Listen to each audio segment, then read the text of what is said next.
Alright, so let's get started. So today first we would be working on first of all a sample demo on testing the Hadoop installation.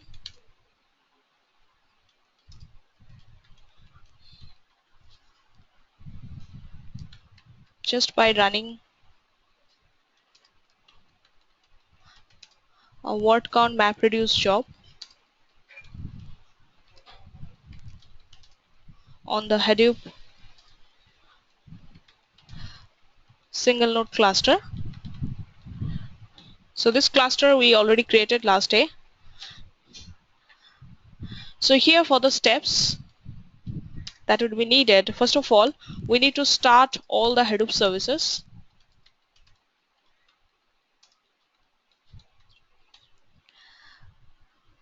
Then we need to take up some sample data or generate some sample data.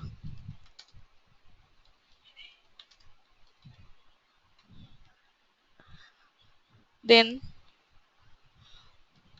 we need to create a dummy user for Hadoop jobs or operation.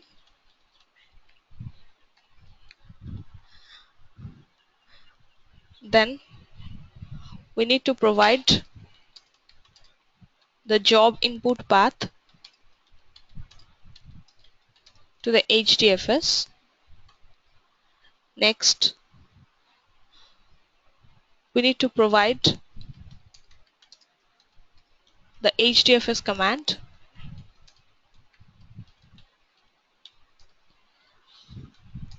to start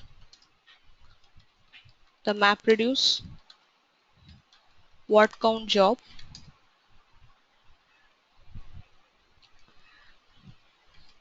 by taking data from input path and provide output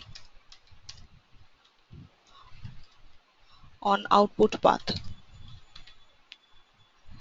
And last, inspect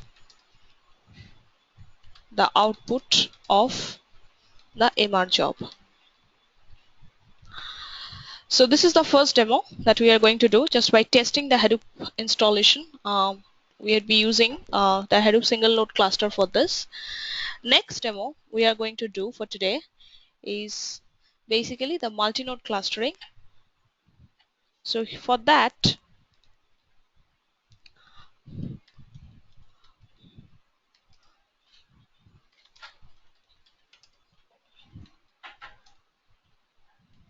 we would be using 2.6.0 as a production version of Hadoop.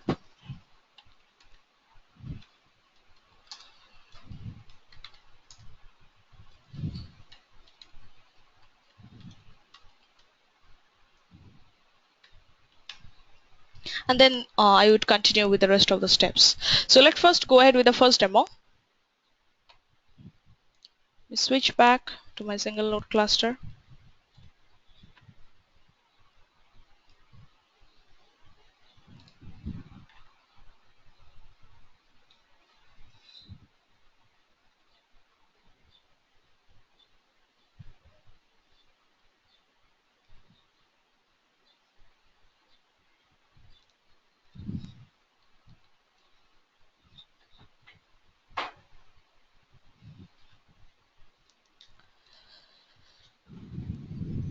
So as I can see, I have all of the services right now running for DFS and for Yearn or MapReduce, like name node, second data node, secondary name node, node manager, and resource manager. So I'm good to go for the first demo. So what I'm doing first, taking up some sample data.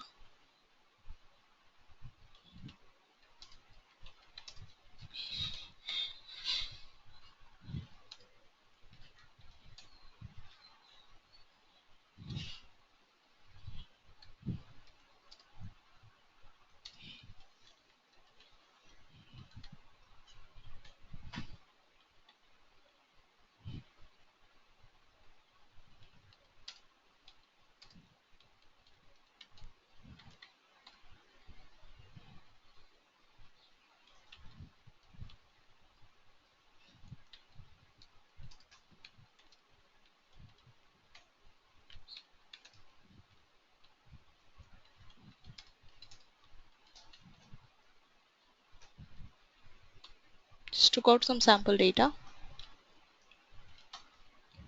So right now I have one sample file, that's example.txt. Let me switch over to the Hadoop home directory.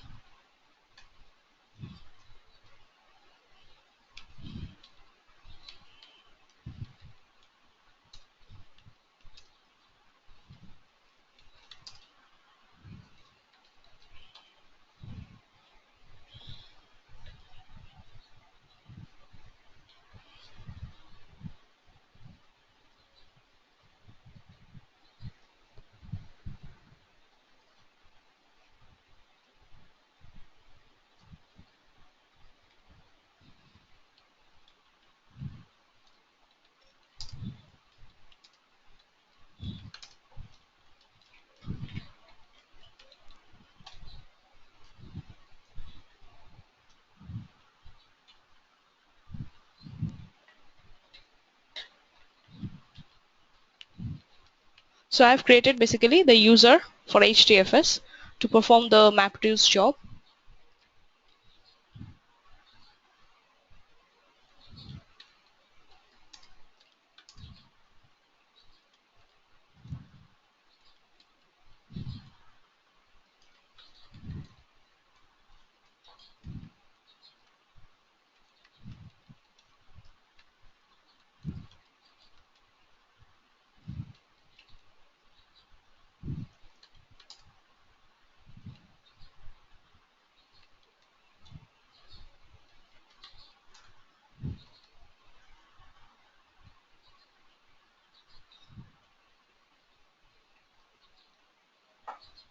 Let me first transfer the data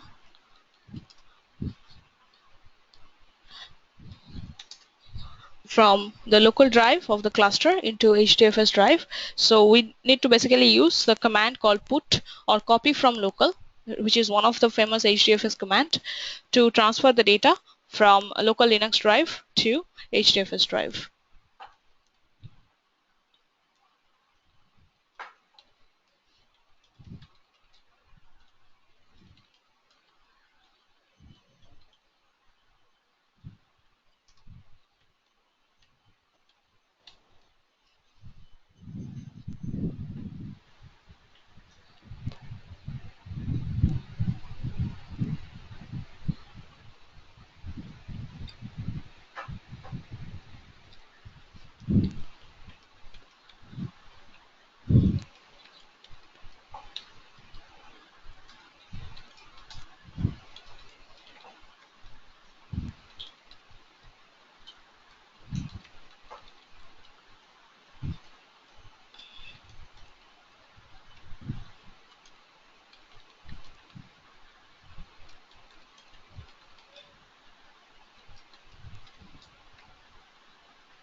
So this command would start the MapReduce job.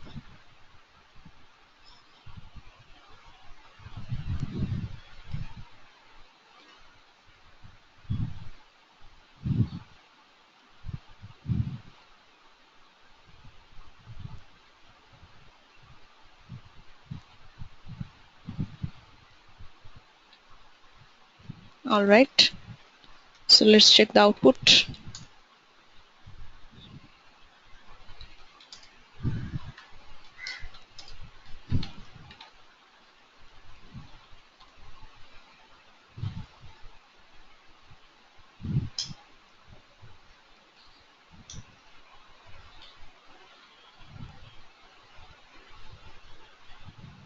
Okay. So you're able to see that what the data that we have supplied in the input file. We have supplied basically two different lines over there in the input data. That's Hadoop is big data and big data is Hadoop. And the sample job that what we have performed right now is a word count MapReduce job. So word count is basically it's an overheard example of MapReduce job, which is typically utilized to count the numbers of occurrences of word in the input data. any amount of data volume that we are providing as input data size or the input data type. So it would be able to count the numbers of occurrences of the different words in this enter input data file. So here, since it's a sample data, I have basically provided a small number of data volume, and by applying the MapReduce word count job, I have used a sample jar file which comes by default with a Hadoop package. So I've used a sample word count jar file over that is inbuilt with Hadoop package, and by applying this word count jar file, I have utilized a MapReduce job with the input data, sample input data, and I have got the result that which gives me the occurrences of each and every word in the input data file. So here, as you can see, is my input data file was something was like this, that it had basically two different lines, that Hadoop is big data and big data is Hadoop. So basically, as you can see here, um, if let me open my input file.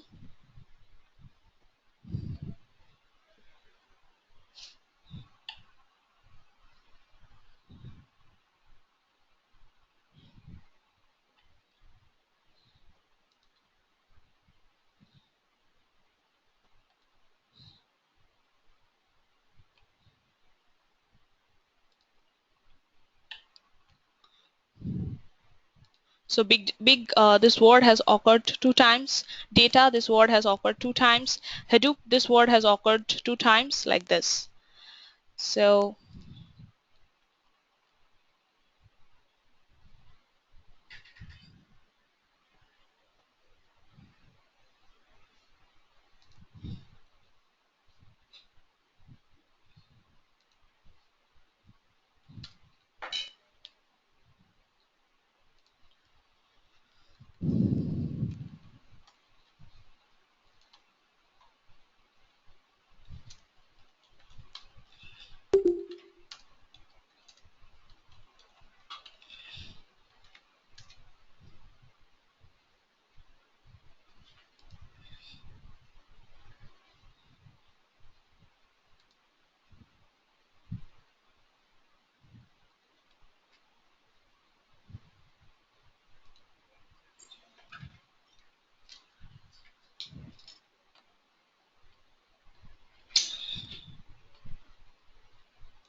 So what we have performed in the demo, we have just been tested the installations of Hadoop single node cluster installation. So we have been running a simple word count MapReduce job. So for that, we have first started all of the Hadoop services like start DFS shell and start yarn.shell, and then we have taken a sample data, or we can also simultaneously generate a sample data. Then we have created a dummy user for Hadoop operations. Basically, that could be an HDFS user. And then we have provided the job input path to the HDFS. Basically, we need to transfer data or copy data from local drive to HDFS using HDFS commands. And then we have provided HDFS command to start the MapReduce word count job by taking data from input path and provide the output to the output path. And finally, we have inspected the output of MapReduce job, which basically shows us the numbers of occurrences of each and every words in the input file. So in the next demo, what we are going to cover is just one second.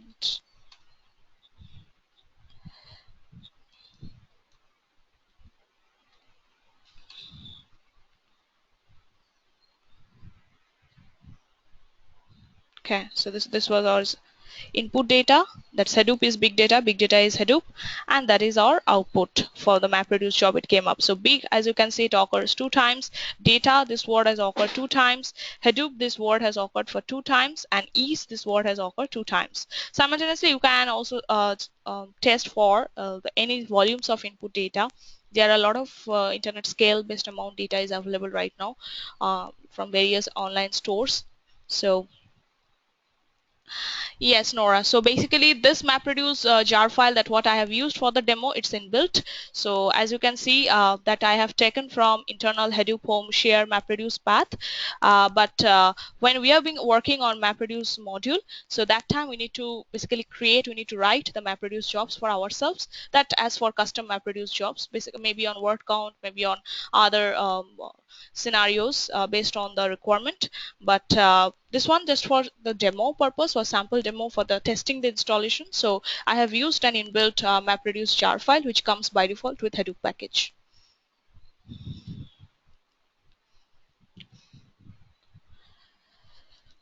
Okay, so let's go ahead the next demo steps. So here basically first of all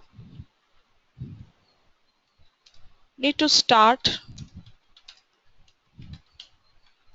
single node Hadoop cluster with all of the Hadoop services. Next,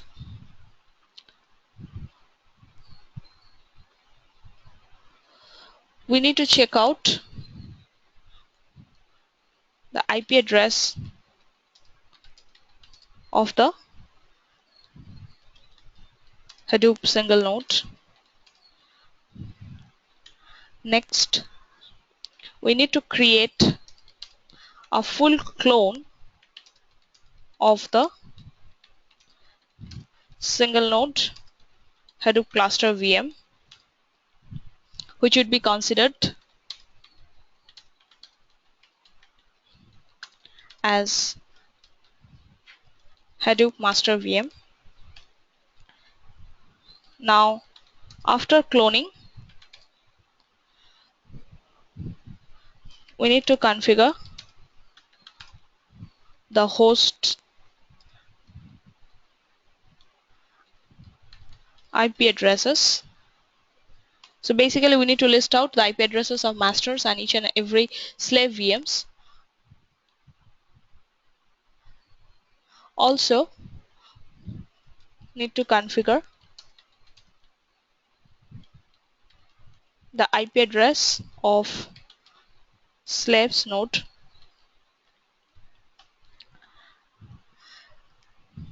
Then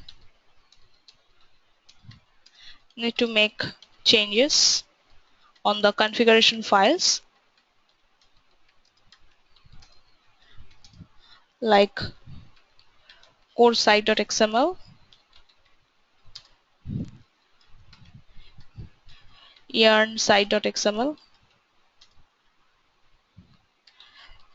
HDFS site.xml,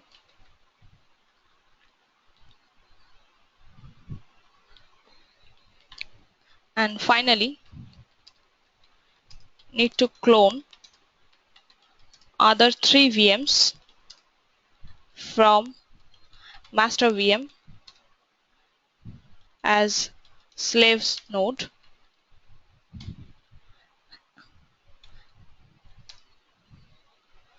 Then we need to boot the slaves node and configure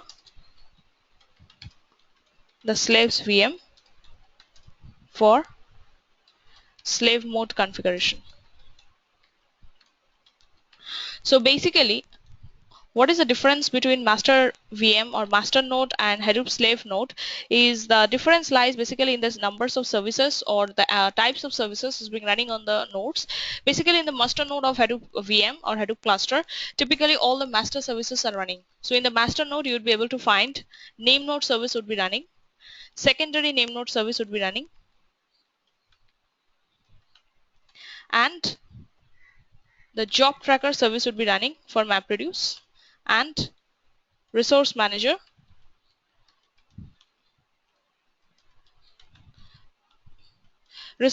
service would be running. Similarly, if you check for slave nodes configuration, in slave node, the data node service would be running, the task tracker service would be running, and the node manager service would be running. So in the master node in production cluster, always we configure like this way, that in the master node all the master services are running, and in the slave nodes all the slave services would be running. So in the master node, that might be might be numbers from a few numbers, like from 5 to 10 to a few hundreds, whereas a slave node, the numbers of slave nodes, that might be ranges from a few hundreds to a few thousands in a production Hadoop cluster. And we'll be talking about a cloud-based Hadoop cluster as well. So this is basically a production mode Hadoop cluster deployment. So Hadoop multi-node deployment is basically works in production mode. Just like in earlier day, we have worked on single node deployment, that's in pseudo distributed mode. So but multi-node deployment always works in production mode. So let's go ahead.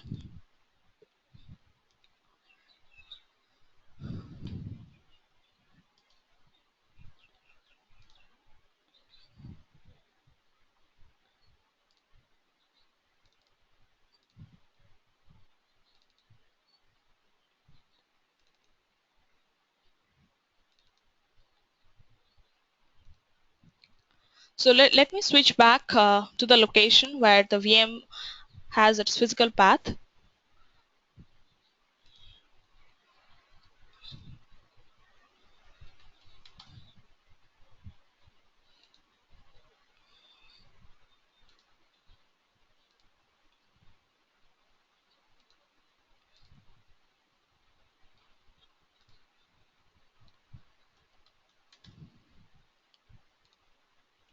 So here, let me create a folder, name it as Hadoop master.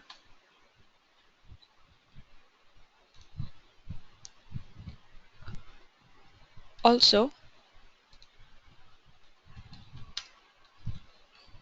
let me power off the VM.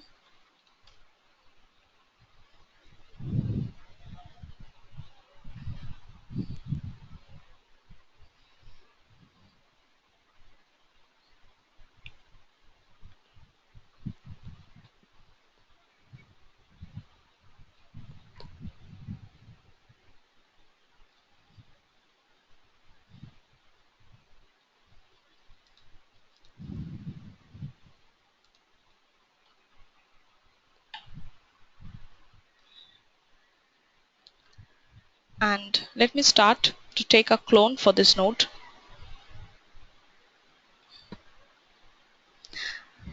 Let me select manage, and under manage I need to select clone. Once I select in VMware Workstation or VMware Player, I'll be able to get a prompt like this: welcome to the clone virtual machine wizard. Need to click on next. Then I need to select the source of clone, that's the current state or in the virtual machine. Click on next. Now here I would get the option that what type of clone I want to make for the VM, either a linked clone or either create a full clone. So I'll be creating a full clone. Then click on next. Next also I need to select the path for the clone VM.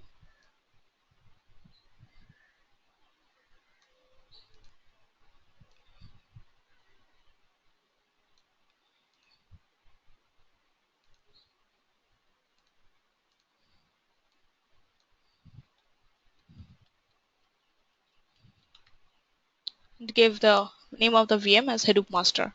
Then finally I'm clicking on finish. So this step would create a full clone of the single node Hadoop cluster that I have just prepared, where I have Hadoop 2.6.0 has been installed as in pseudo distributed mode. So that VM I would need as a master VM, and then I would make the necessary configuration for the master node configurations over there. And finally, from this master node itself, I would clone the 3 other slave VMs.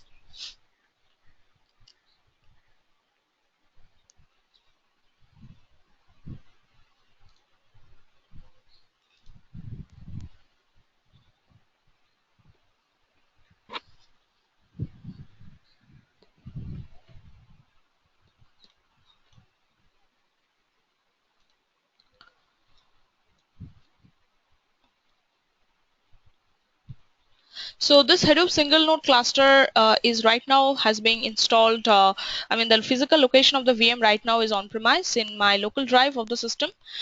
We can also do the same operations over any cloud-based VM as well. But for this demo, it's the location of the VM is in the local drive of the system.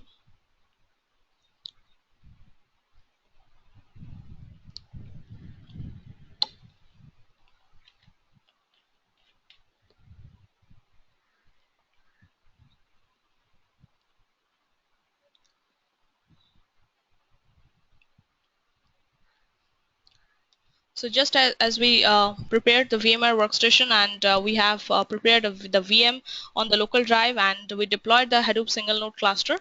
So the same way, the same location I have selected for deployment of multi-node clusters.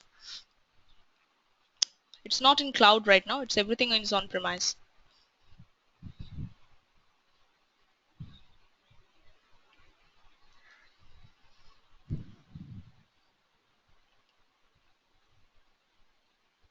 Is that answer your question, Nora?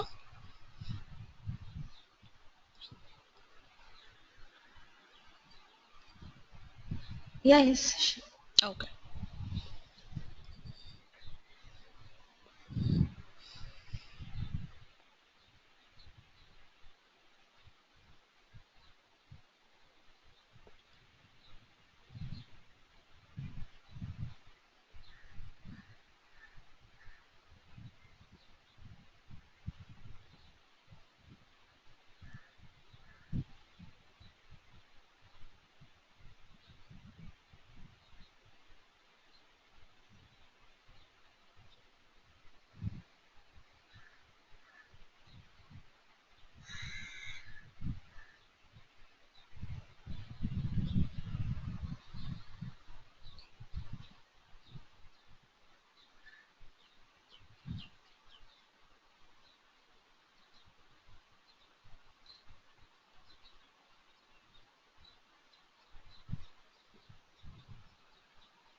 Okay, there is one more question from Nora. Do we need to install anything before executing the command or just the command from Ubuntu will start? I guess the command, you mean the commands of Hadoop. And Nora, just to make sure that whenever you are running any commands, any operations on Hadoop, so always make sure that you have your Hadoop services are running. Hadoop is properly installed on the cluster. If you don't have any Hadoop services running or if you don't have Hadoop is being properly installed, then no commands of Hadoop would work. So Hadoop is not installed by default on Ubuntu. You need to install it yourself and you need to properly configure it on the Ubuntu. So any your operating environment could be anything, not only Ubuntu, it could be CentOS, it could be RHEL, it could be SUSE Linux, anything. It could be any Linux platform. But you need to make sure that your Hadoop services are running, like your name node, data node, secondary name node, your compute services like MapReduce, Yarn services are running properly. Then only you could be go ahead to run the MapReduce jobs and rest of all the Hadoop commands. Okay.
Okay.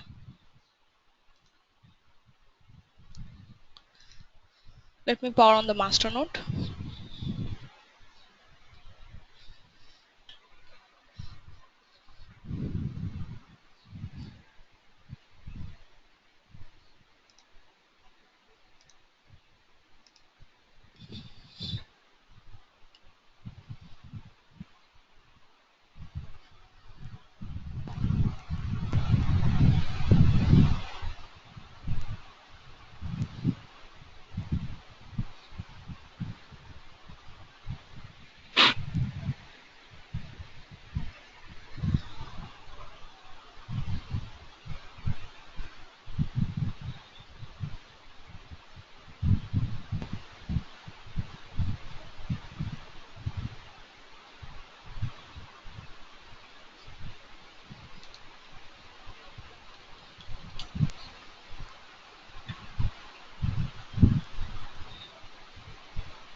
Alright, so in the name node, let me first check the IP addresses.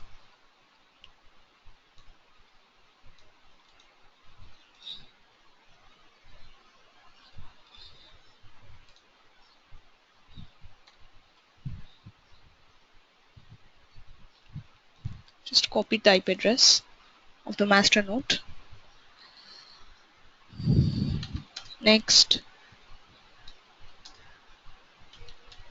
go ahead and open the host file, that's etc host file of the master node. Here,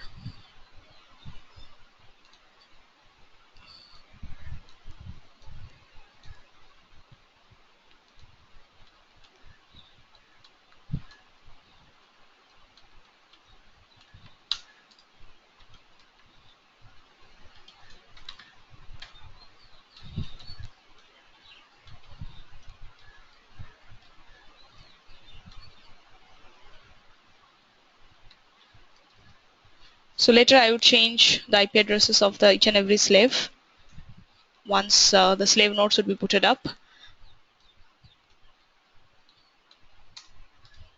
Just make an entry of it.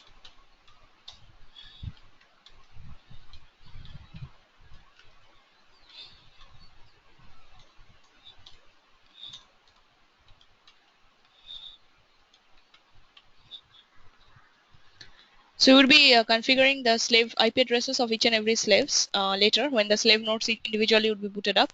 So right now just have made an entry in the etc host file along with the master node. Next, go ahead and open the hostname file.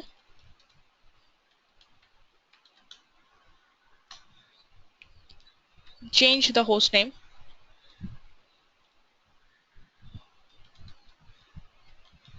as Hadoop master. Save and exit.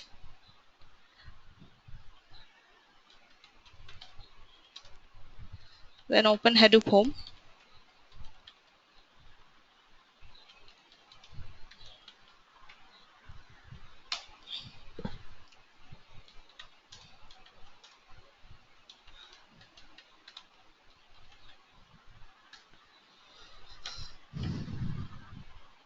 I have opened core site.xml, and in core site.xml we need to just make sure that the local host should be replaced with Hadoop master.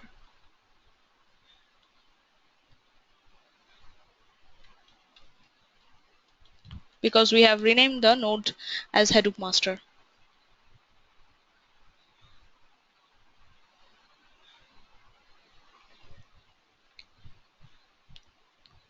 Rest is fine. Save and exit. Then open HDFS site.xml. Here, just change the value of DFS replication from 1 to 3. So 3 means it denotes the numbers of slave nodes. So since we are going to make from single node to multi-node, where we have multiple slave nodes would be configured with a one master node. So 3 slave nodes value we need to add here, so which represents the number of data node. Then save and exit. Next, open yarn site.xml.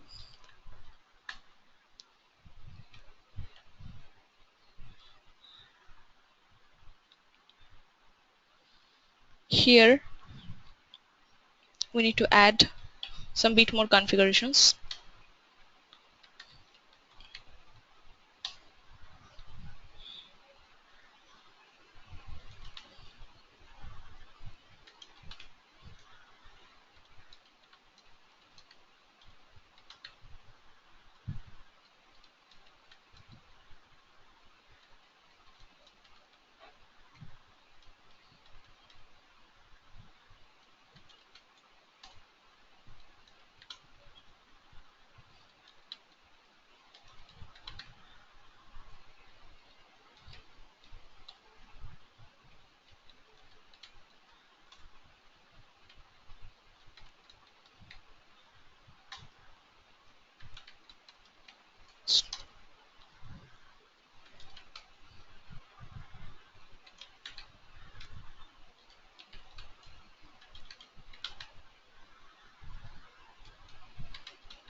So these are the couple of changes we need to make in the configuration file of Yarn, and basically we need to add some more properties for Yarn resource manager, resource tracker address. So here we need to make the default value is Hadoop master for master node, and port number would be 8025.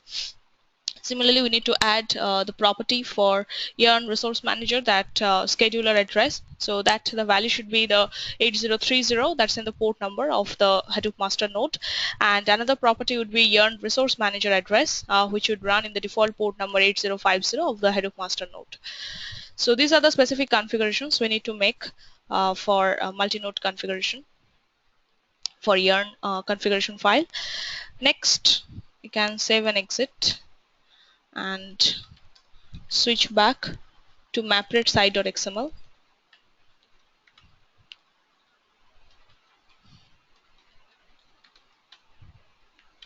Here in MapReduce.xml,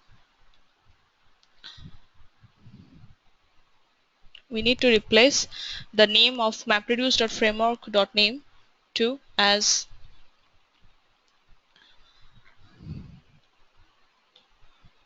MapRed.job.tracker, and value should be given as instead of Yarn, it needs to be make as Hadoop master 54 311.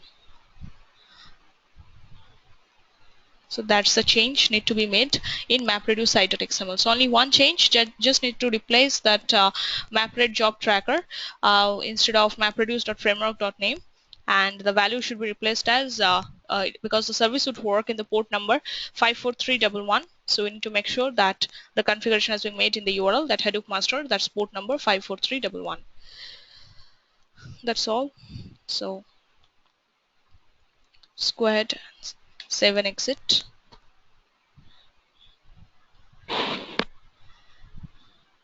Next,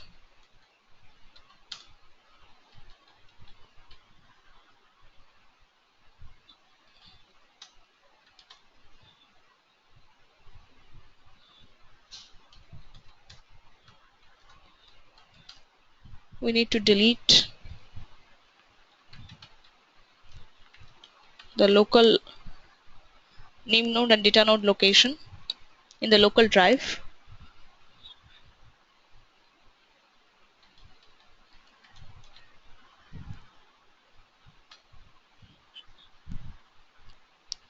Now let me shut down the master node.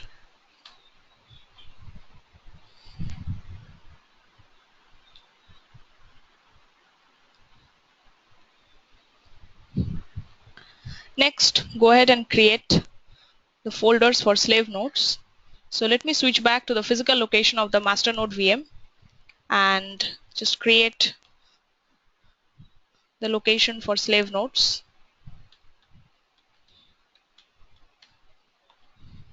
Slave 1, then slave 2, then slave 3. So let's start to create the clone for the slave nodes or worker nodes.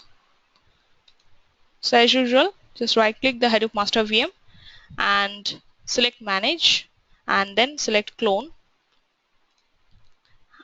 Select the current state in virtual machine, create a full clone, click on next, browse the physical location of the VM on your local drive.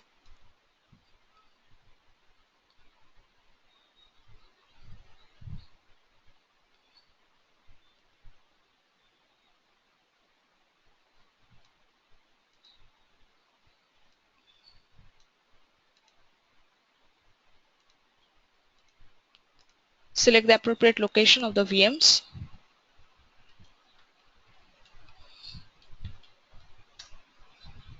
And start cloning.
Let's create the third slave node.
All right.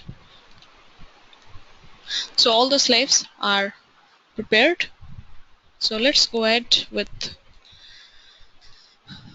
power on all of the slave VMs.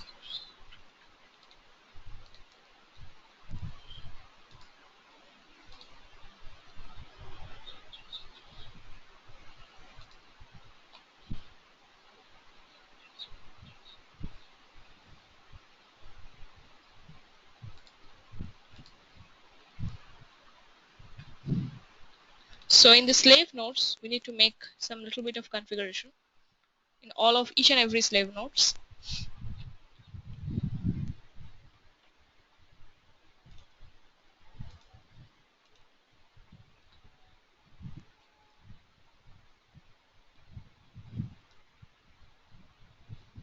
So you need to simultaneously run these three different or as much as number of slave nodes as you create. You need to simultaneously run those of individually each and every slave node. So make sure that when you are running, you are creating the VMs for slave nodes and master node, you have sufficient memory capacity for the whole systems. So it's being recommended that you are when you are performing this demo, you must have at least of 8 gigs of primary memory you are having in the host machine, so that would be fine. Otherwise, for 4 gigs for the primary host, then make sure that you are providing at least you can provide 1 gigs of memory for each and every slave nodes or master node. But simultaneously you could not be able to run master as well as 3 slaves, so better that you could have more than 4 gigs of primary memory.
So in the slave node, we need to make some little bit configuration. So you need to open the host name,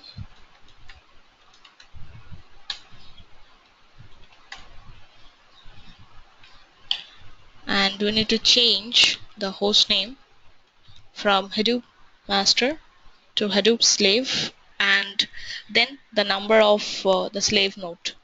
So for the first Hadoop slave 1 node, we need to make the name as, suppose, Hadoop slave 1, Hadoop slave 2 for the second node, like this.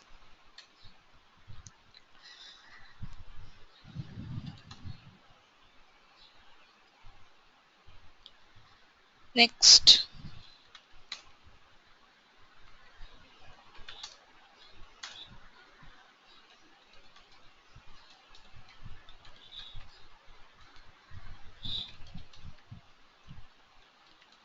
need to create the directory for data node in the slave nodes.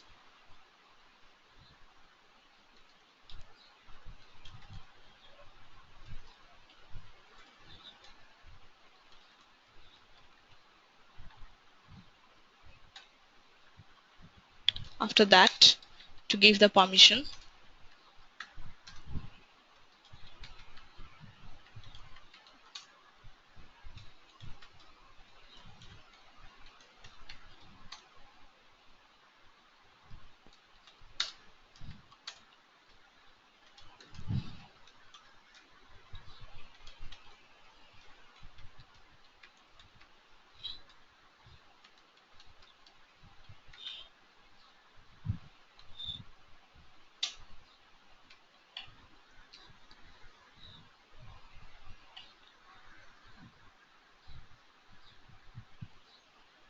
and next we need to delete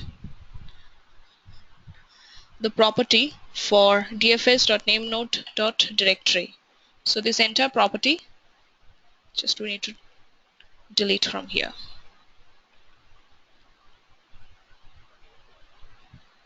because we're not having any name node services on the slave nodes.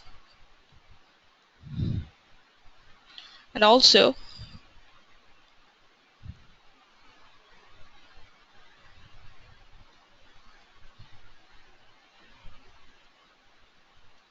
just need to update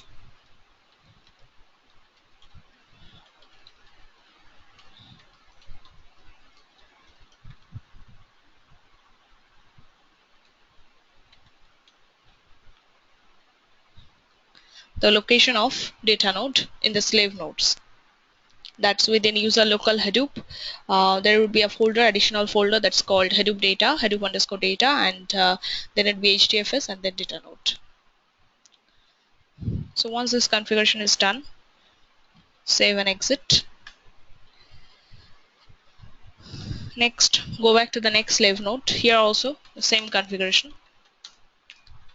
First open the hostname file.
So we have made the changes for data node configuration. Save and exit. Next, we need to just make a note of IP addresses for the slave nodes. So just make a note of it.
So next, reboot all of the slave nodes.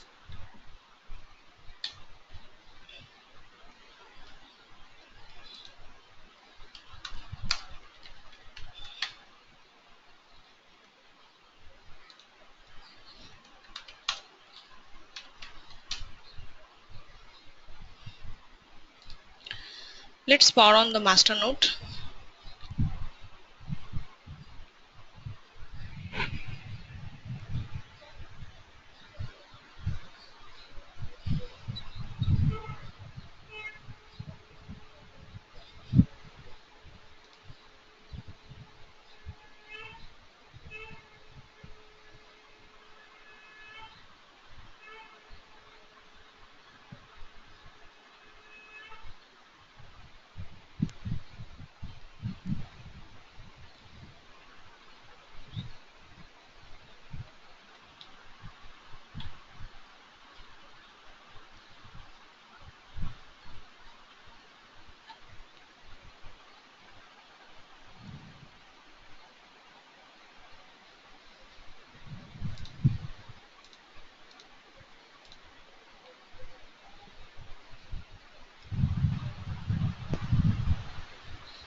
So let's make the changes.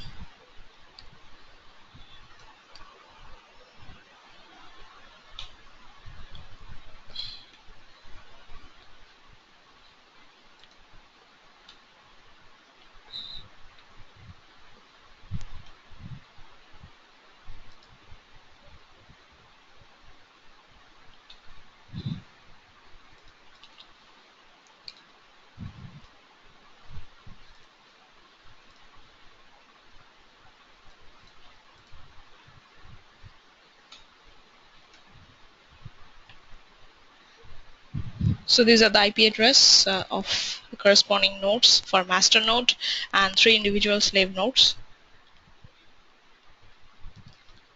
Save and exit.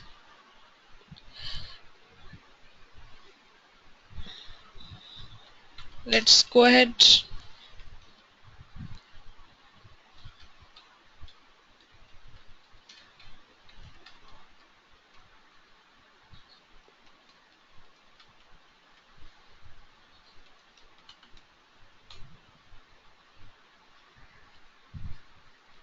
Open the masters file that's being located within user local Hadoop /etc/Hadoop/masters, and give the name of the file as, just insert an entry over the file as Hadoop master. Save and exit. Similarly,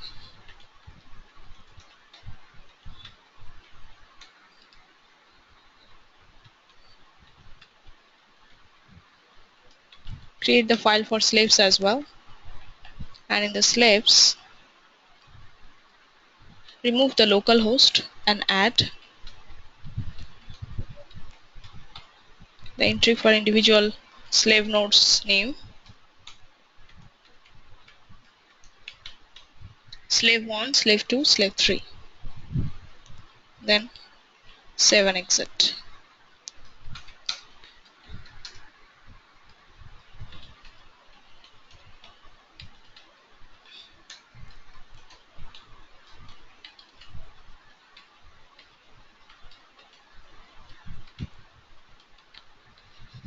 Let's open the HDFS site.xml, and here in HDFS site.xml remove the property for data nodes, because in the master node there will be no properties for data node would be there. So just remove the property.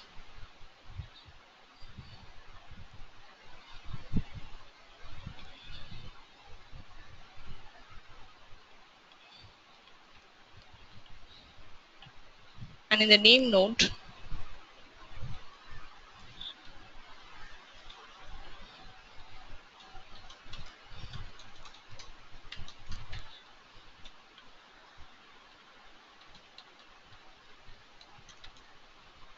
just make an entry of the name node local drive, that's user local Hadoop data HDFS name node.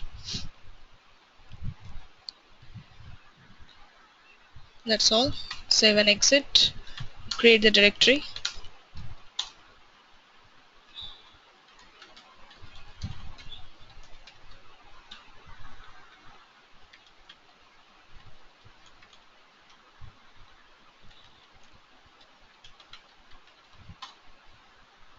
Give the permission.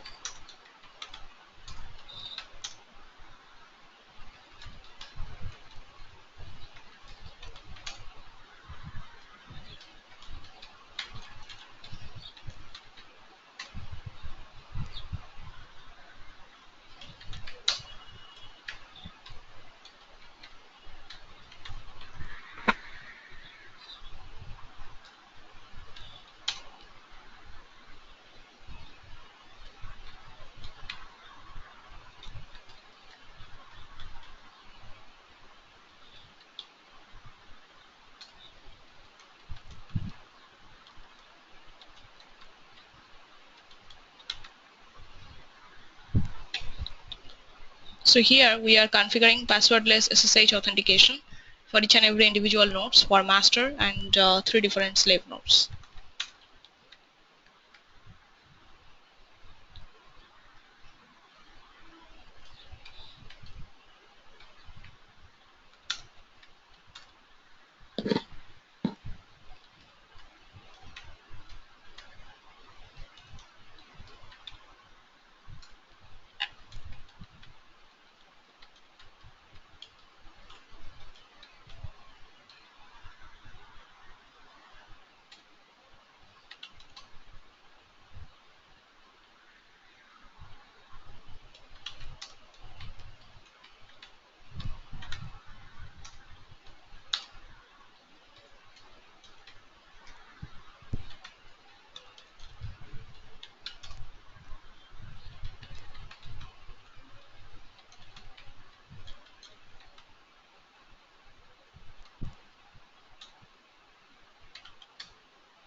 Alright, let me try to log in to different nodes.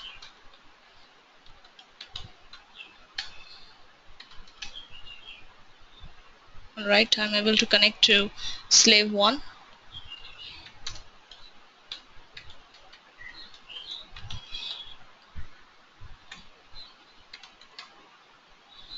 Okay, I'm able to connect with slave 2, then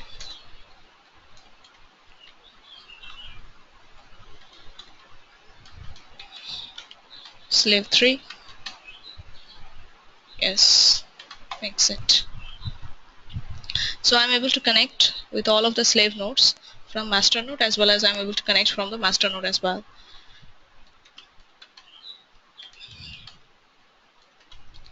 Let's start formatting the name node.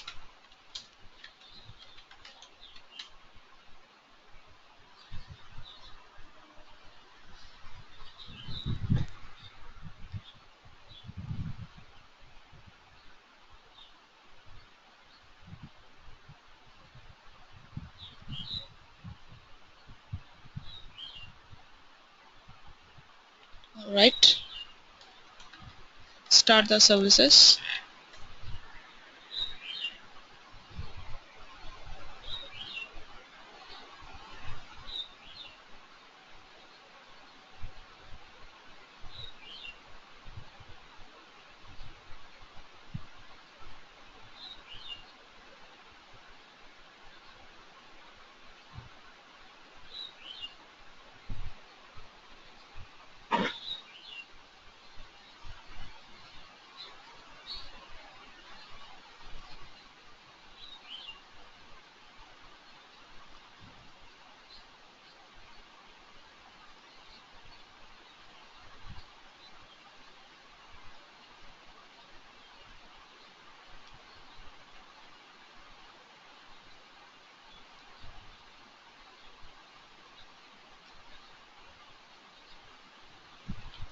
Start the yarn services, yarn and MapReduce.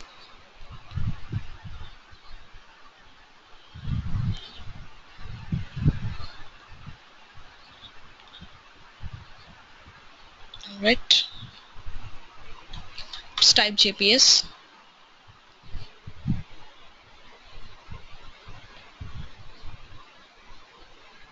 So as expected, we should be able to get only the master services in the master node. So as you can see, we are getting only the name node, secondary name node, and resource manager. So we should be able to get only the master services to be running as in the master node. Let's go back to the slave nodes.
So type only JPS in individual slave nodes, and you'll be able to see that only the worker services for HDFS and MapReduce here would be running.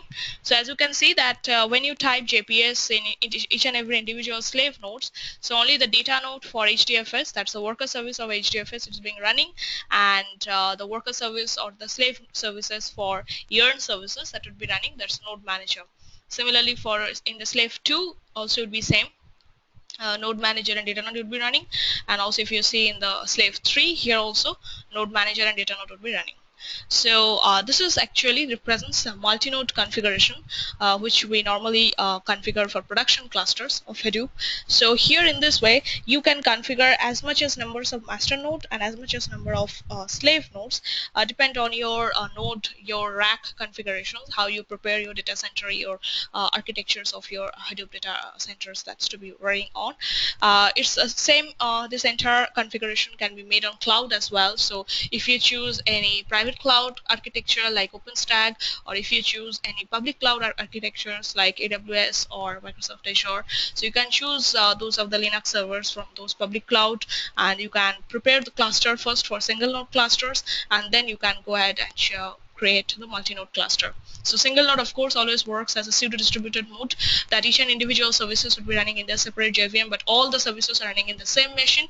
But here of course all of the different services like master services are all running in master node, and slave services are all running in the slave node, and of course each and every services are running in their individual JVMs. So of course based on the architectures of your data center, based on the node or cluster, you can configure suppose a few master nodes and 1,000 numbers of slave nodes that normally typically in a production Hadoop clusters must be seen.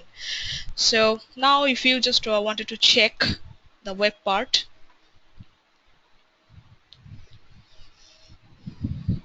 so here I have the IP addresses for all the individual nodes.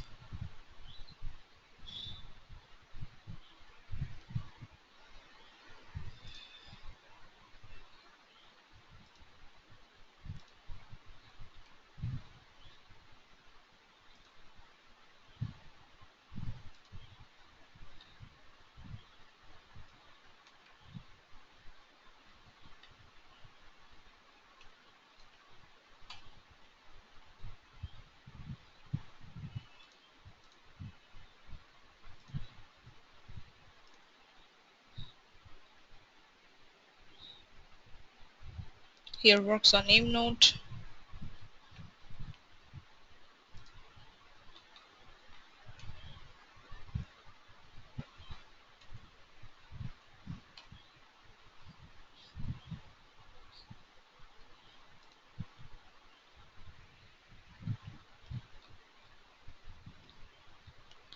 So rest of all configurations would be remain same.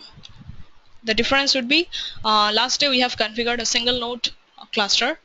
That's all of the services were running in the same machines but in the different Java process. But here today we have configured multi-node production cluster, where each and every services, master services running in master node, slave services running in slave node, and of course all of the services are running in their own process, in their own JVM. So, and of course here as well, you could be able to configure, you could be able to test the installation for running the sample word count MapReduce operation. So what today, the first demo I have performed, the word count MapReduce operations, that using a sample default jar file, word count jar file, that is present by default with Hadoop package. So of course here after multi-node configuration as well, you could be able to perform the same installation. So if you just go ahead and check the versions of the Hadoop that you are running.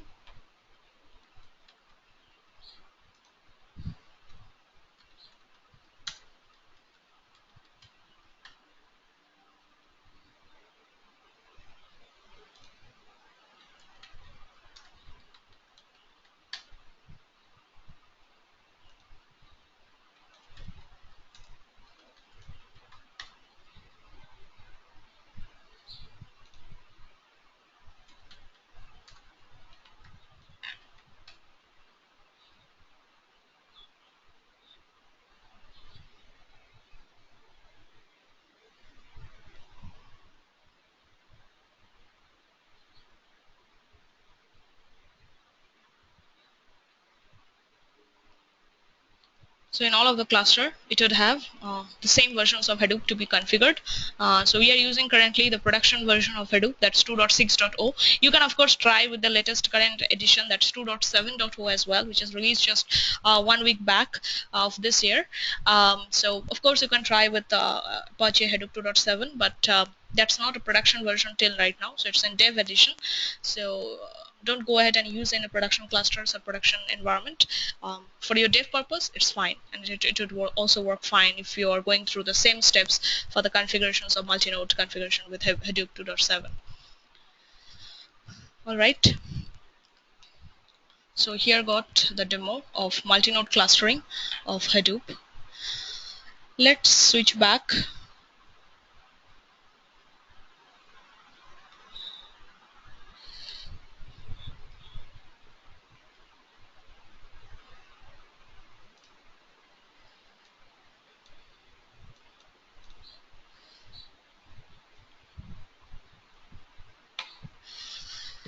So let's start a little bit of some theoretical side as well. So last day we have discussed among the introductory part of big data and Hadoop, the different types of data that we work in Hadoop world, the different volumes of data, what is Hadoop and why Hadoop is being called as king of big data platform, though we have rest of other all the components, many components are there, many tools are there which is being considered as a big data tool, but why Hadoop has been considered as most important tool for big data, what is the prehistory of Hadoop, what is the evolution of Hadoop and all we have discussed. Now we are entering as a core Hadoop development and architecture side. So today we'll be discussing on Hadoop architecture, and we'll be talking about most on the Hadoop distributed file system and in-depth concepts on HDFS. And tomorrow we'll be covering a more hands-on and in-depth hands-on on HDFS commands. There are 33 commands are there for HDFS. So we'll be talking about the utility for each and every commands. We'll be doing some more hands-on on HDFS, and we'll be also talking about some of the concepts on web-based HDFS. Like we'll be covering hands-on on web HDFS as well. So let's have basically the objectives would be to describe the use of Hadoop in commodity hardware. We'll be talking about some nodes configuration, cluster configuration, Hadoop data center architecture. We'll be talking about various configurations and services for Hadoop.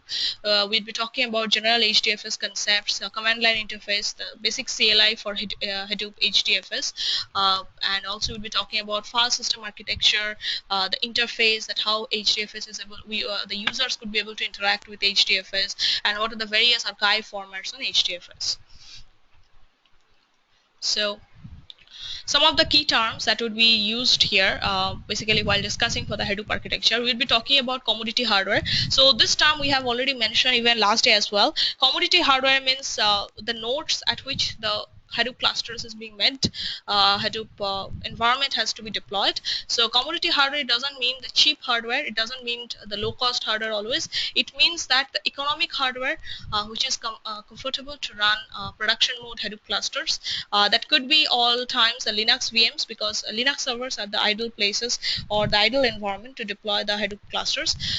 So commodity hardware means always would be a standard hardware configuration, like there should be for production clusters. So for the processor side, it could have always a Xeon based or server based processor. It could have memory side, it could have at least 64 gigs of memory to few terabytes of memories, that could be a few gigs of memories would be there. For storage side, it could have at least few terabytes of their disk drives.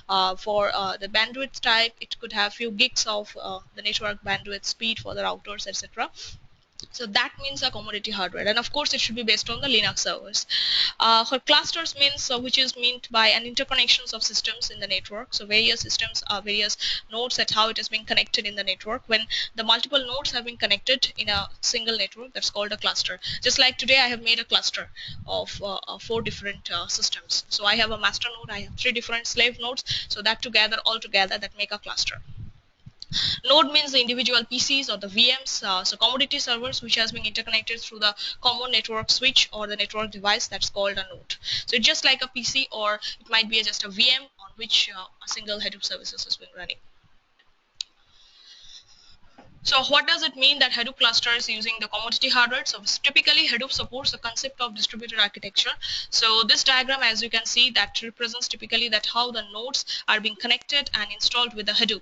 So suppose I have a main master switch, or I have a main node, that's to be a master node. Under the master node, I have two different other nodes that might be another master. So suppose if my main master having more and more amount of memory, suppose it has got 64 gigs of memory, few terabytes of hard disks, and then I have two other different Hadoop master nodes which are having suppose few gigs of memory, less than the main master, and a few gigs of hard disk spaces, and this this individual masters, Hadoop master 1, Hadoop master 2, suppose it's been connected to the numbers of slave nodes. So the slave nodes has been coined as the individual slave nodes, that's a slave VMs, and this VMs that would be considered as a master node, which has been connected with a master slave architecture. So here basically in inside the data center, whenever Hadoop is being running on cloud VMs or on the cloud clusters, so there as well we could be able to create multi-node architectures like this, and where multiple systems like masters and slave VMs that's been connected with a common network switch. So there could be they have been connected through common router, and the router that may be the speed that could be different. So typically the uplink from the each and every rack to the node, that the speed could vary from 3 to 4 gigabytes per second, whereas uplink from the rack to rack, like from one individual rack to the another individual rack, the speed could differ, that's at least 1 gigabytes per second. So basically whenever we are having something like this types of architecture, that under one master node we have multiple numbers of slave nodes that has been connected, that forms typically a rack in data center. Similarly here in other side, you'll be also able to see here also we are having a master node, a Hadoop master, which has been connected with all individual other slave nodes, or maybe the other single node Hadoops clusters. So it has been connected. So these two architectures together forms a rack, and a data center just comprises of the numbers of racks like this way. So it could be like a millions or billions of racks could be consist of in a data center, and these racks individually they are connected with the individual nodes or the computers which has been connected through their network router, the switch, and on top of there could have also an individual power distribution unit in each and every nodes. So the number of nodes in the rack, that of course depends on the network speed. So how much greater would be the speed of the network that could be able to connect for better connectivity, we could be able to increase the number of nodes in the rack. So suppose I have some few gigs of bandwidth speed I could provide in this entire network. So I could of course increase the number of nodes individually under this master VM. So of course I have only 3 nodes in the first rack, so I could increase some more 3 nodes here as well. So if I have that much capability of the router speed in a few gigs, so here also we could be able to increase the numbers of nodes in the rack, just depends on the network speed. So typically we have talked about the Hadoop configuration. So Hadoop typically works, the clustering, it works in 3 different modes in the Hadoop configurations. One could be the standalone, another could be the pseudo distributed, and third one could be the fully distributed.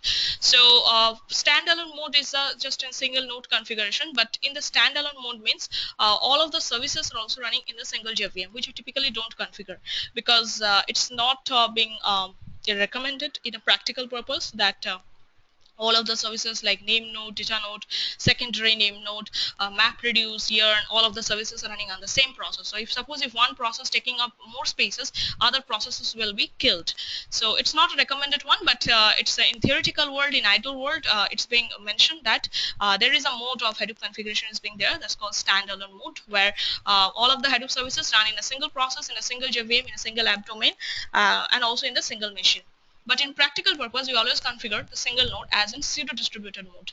So pseudo-distributed mode means where individual Hadoop services like the HDFS, MapReduce, yearn, all of the services with its master and slave services that all run in the individual JVM, they in their own specific JVMs. So just like if one services goes down, or if suppose one services have been killed, so other services are not being affected. But all of the services are running in a single machine, in a single node. So that is something is a single node clustering. And in multi-node clustering, which we perform today, it's a fully distributed mode. It's a production services mode where Hadoop services runs in the different JVMs, of course, but also on the different nodes, but they all belong to the single cluster. So might be I have some hundreds of master nodes, some thousands of slave nodes in my production cluster, but all of them, they must be belong to a single cluster. They must not belong to a single rack, but of course they must be belong to a single cluster. And I could have as many as number of nodes in my master, in my slave nodes. But that's all that's meant as a fully distributed mode or production mode. So the core services for Hadoop are basically, as we know, for HDFS, we are having name node, data node, and secondary name node, which is the backup of name node services. We'll be covering in depth of those after that. And for MapReduce, which is a compute part on Hadoop, that's called the MapReduce services. So the master services for MapReduce is the job tracker, which assigns specifically the jobs for the individual task. And whenever the job has been submitted to HDFS, so the task tracker, job tracker is being responsible to understand those of the jobs that needs to be done, and then based on the requirement, it allocates the individual task to the worker nodes. That's the task tracker. So here, as we can see in the diagram, that we are having a name node that's as a master services, and the data nodes, which is being working as a slave services, which executes as much as it is instructed under from the name node. And also for the MapReduce as well, the job tracker is a master service, and the task tracker works as much as it gets the instructions from the job tracker. And once it finishes its task, it submits it back to the master node. So typically the core components of Hadoop, of course, is Apache Hadoop. It's being consist of two main components, that Hadoop HDFS and Hadoop MapReduce. From Hadoop 2.x, that's the second generations of Hadoop onwards, we'll be talking about Hadoop Yarn. So MapReduce has been, some people say that MapReduce has been replaced with Yarn. So, but yes, the next generation MapReduce is still prevalent. So that's called MapReduce 2.0 or MapReduce 2. So MapReduce 2, and also it has got a new version that's been came up. That's called Yarn. Yarn stands for Yet Another Resource Negotiator. So which comprises of the compute part of Apache Hadoop. So let's talk about some key features of HDFS. So HDFS is typically, it's a file system that's being designed to store the very large files with streaming data access patterns. So Hadoop comes with a distributed file system, as we all know, that's called HDFS, which stands for distributed file system. Now HDFS is Hadoop's flagship file system, and it is a focus of today. Today's sessions, that you'd be talking about that how Hadoop actually has a general purpose file system abstractions and all. So typically this HDFS is being running on the clusters of commodity hardwares. So let's assume that the HDFS that works very well on very large files. So now what does it mean for very large files? Very large, that's in this context, it means that the files that are hundreds of megabytes in sizes, or the files that are in numbers as well, that may be megabytes, gigabytes, terabytes, petabytes, exabytes, it could be in sizes. These are actually the Hadoop clusters which are running today. They actually store these petabytes of data.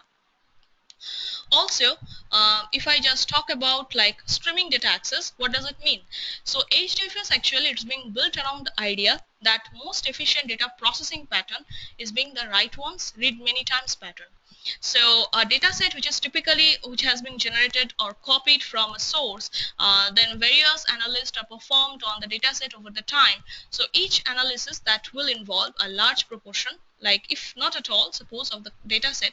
So the time to read the whole data set is more important than the latency in reading the first record. Commodity hardware means Hadoop doesn't require any expensive, highly reliable hardware to run on it. So typically, it's being designed to run on the clusters of commodity hardware. Commonly, those of the hardwares that's being available from multiple vendors, for which the chance of node failures across a cluster is high. But at least for large clusters, HDFS is designed to carry on working without noticeable interruptions to the user in the case of such failure. So it's also worth examining like such types of applications which is being running on HDFS that doesn't work well. But while this may change further in the future as well, like some of the areas where HDFS is not as good fit for today.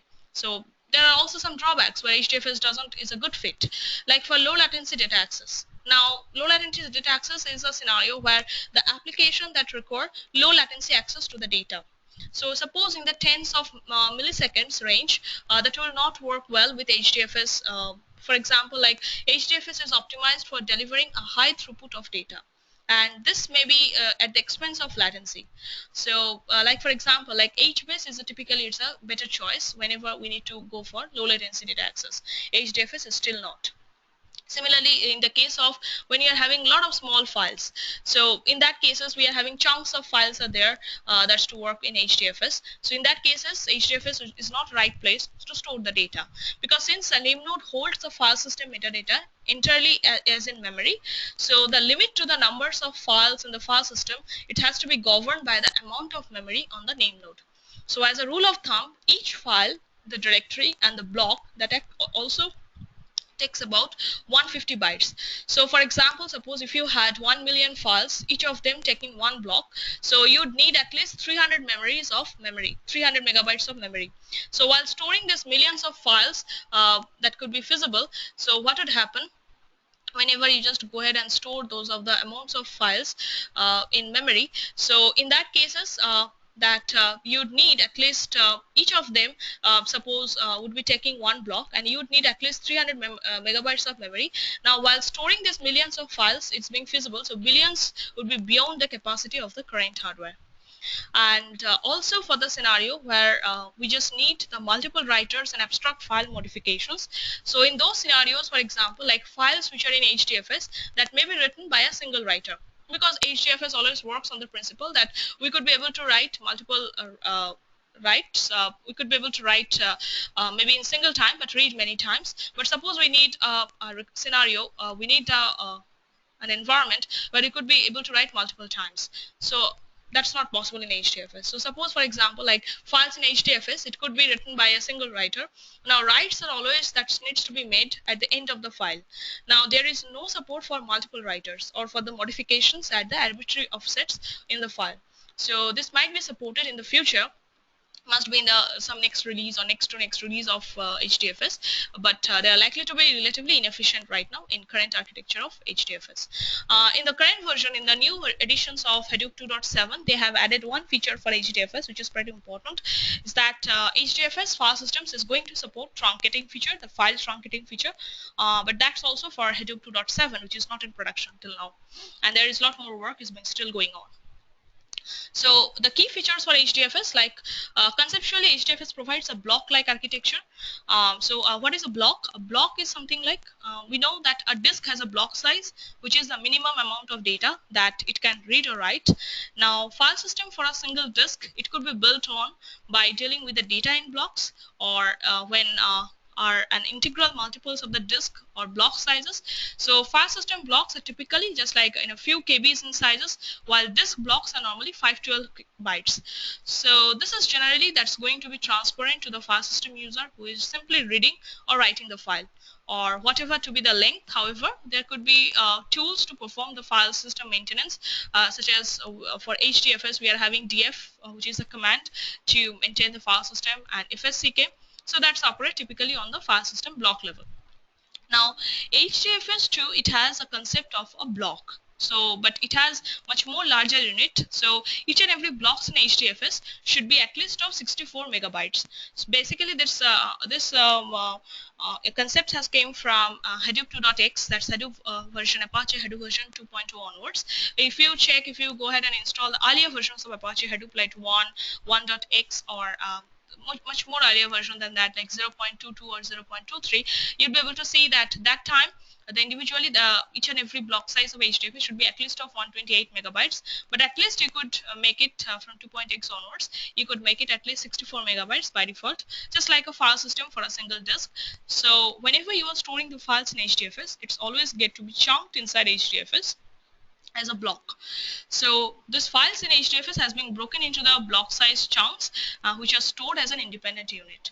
Now, unlike the file systems or a single disk, a file in HDFS that's going to be smaller than a single block, which doesn't occupy a full block's worth of underlying storage, but this block is referred to be just like as a book sizes, just like an individual sizes in the HDFS, which could be an individual unit, of course. So of course, HDFS provides a high throughput access to the data blocks. It provides a limited interface for managing the file system and to allow it to scale in and scale out. And it also helps to create the multiple replicas of each and every data blocks. And finally, it just distributes them on the computers or on the nodes throughout the cluster to enable the reliable and rapid data access. Now, there must be a question that why is a block in HDFS is so large? Because the users are going to store maybe internet scale volume data, or maybe it could be a petabytes of data or more than terabytes of data is going to be stored in HDFS cluster. Now, why the data has been chunked into the blocks, and if it is so, why the size of the block is so large? Because HDFS blocks are large as compared to the disk blocks, and the reason is to minimize the cost of the seeks, because disk seeking operation is always a costlier approach.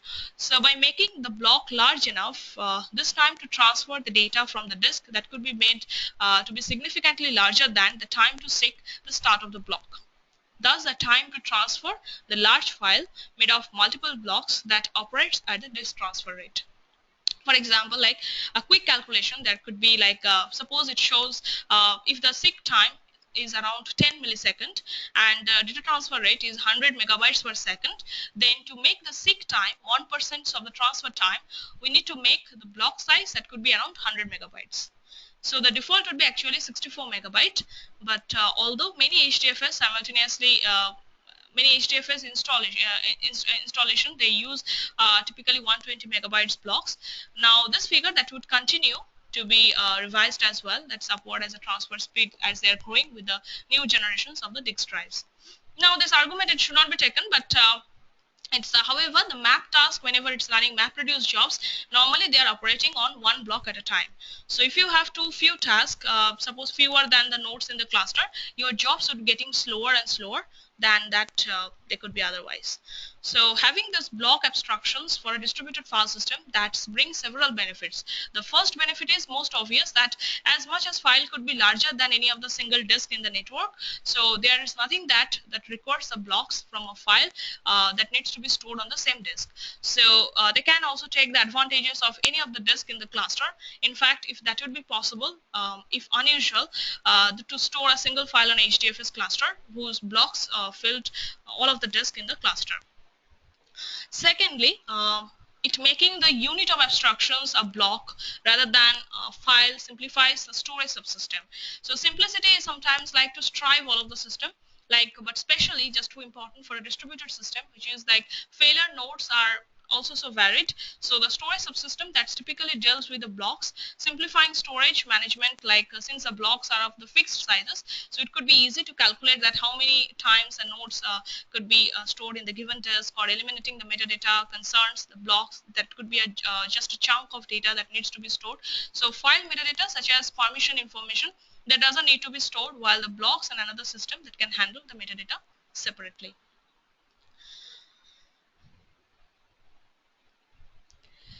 So if we talk about some of the core components of MapReduce as well, some of the key features of MapReduce. So just in single word, just how MapReduce is going to work, and what are the core features of MapReduce that's going to occur, is going to work today. So MapReduce is typically, it's a programming model for data processing. So this model has to be a simple but not yet too complex, but it's expressible programming. And Hadoop can run typically these MapReduce programs in the various languages. So we'd be working typically on core Java in MapReduce programming, but on a Hadoop streaming, we'd be able to see that we could be able to work in MapReduce program as many as number of languages that we like. Like we could be able to write MR programs on Ruby, we could be able to write on Python, we could be able to run on R. So typically on hands-on, we would be covering programs on Python and R. And of course, which are the famous two languages for data science, that's Python and R. But also we'd be checking that if you'd like to if you'd like to write the MapReduce programs with other languages like PHP, Ruby, or C#, you could be able to write. So MapReduce is a versatile platform which allows the basic computations, allows the processes for the user-defined map phase, which is a parallel distributed share nothing process of input MapReduce programming. And there are two phases of the MapReduce program. One is the map and one is the reduce. But in between map and reduce, there are intermediate phases that are available, which is not typically observable from the user perspective, but it's happening internally on the cluster perspective. That's called shuffle and sorting. And apart from that, there are various design patterns are being available based on the architecture of the program, based on the algorithm that we define for MapReduce program. So based on that, we could add additional patterns like aggregator, combiner, partitioners, etc. So once the map task is going to occur, the input split task on the basic operations of MapReduce job. So now whenever the map task is going to be finished up, the outputs of map phases, just by aggregating all of the outputs from the map task, which is again a user-defined phase, then it just processes, it just shuffles and sorted, and finally just moves ahead to the reduce block. And in the reduce phase, after the map phases, it starts over and it just completes the reduce process. And after the end of the reduce process, always we get the result of a MapReduce job. So it's typically is an internal process. There are various phases are there internally. When you talk about anatomy of a MapReduce job, that how it's going to be done, we'll discuss in depth that how exactly the jobs is going to run, what happens internally in a MapReduce cluster, in a MapReduce job cluster. But typically, if I just take an example of the classic MapReduce, like how the jobs, how the process is being going to work. So first of all, the client which submits the MapReduce job, like for example, like whenever the client submits the HDFS data, some of the data, internal input data into HDFS, so and it just initiates the MapReduce job operation. So this is the client API which submits the MapReduce job. Next, the job tracker which coordinates the jobs to run. The job tracker is typically, it's a Java-based application whose main class is the job tracker class. Next comes the slave nodes or the slave processes, that's called the task tracker. So task trackers which runs actually the task that the job has been splitted into. So task trackers are the basic Java applications whose main class is going to be the task trackers. And next, finally, it comes the distributed file system, normally the HDFS, which is actually used for sharing the job files between the other entities. So these are actually the phases in a single word for the MapReduce 1, that's MapReduce version 1 for classic MapReduce also we could say. Now, the differences between the regular file system versus HDFS. So if we just make a single comparison between the regular file system versus HDFS, so that could be summarized as well. So in the regular file system, we could be able to see that each block of data, it's typically small in sizes, approximate few bytes to like from 10 bytes or 50 bytes or 100 bytes max. But if you see the HDFS blocks, which are typically large in sizes, so as we have already discussed that the blocks it's being made has been internally as being large. So because that each block size of data that could be made as a large in sizes at 64 megabytes by default, because of the efficiency, because of the faster processing of data, the blocks has been made larger. And also in the regular file system, you'd be able to see that the large data access, it suffers from the disk IO problems. There is a lot of connectivity regarding the throughputs, regarding the disk seeking issues, so mainly because of multiple 6 operations. But if you see for the compared to the data transfer rate to the the data 6 times, so it could be able to read the huge data sequentially just within a single SIC. So that's the efficiency of HDFS. So characteristics wise, of course, just for a few words, HDFS, it's a highly fault tolerant services. It's a file system that has a capability for high throughput. It's being suitable for applications with large data sets. So it could be it doesn't depend on the amount of data set that you are providing. It doesn't depend on the types of the data set that you are being providing. You could provide from a few hundred KB, a few hundred megabytes to a few exabytes, a few terabytes, a few petabytes of data. It doesn't matter. It's being suitable for applications with streaming access for file system data.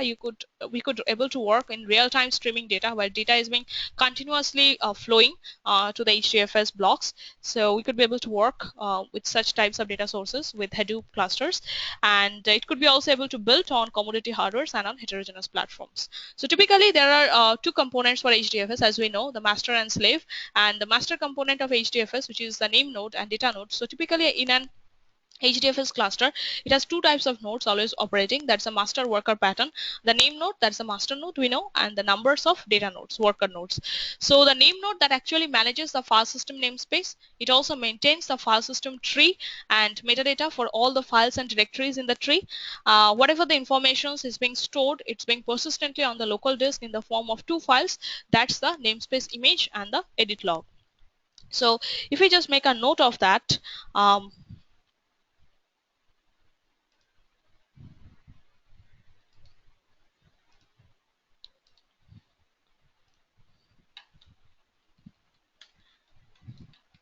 terms of HDFS architecture.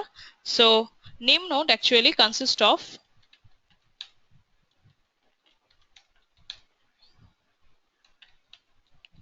the file system namespace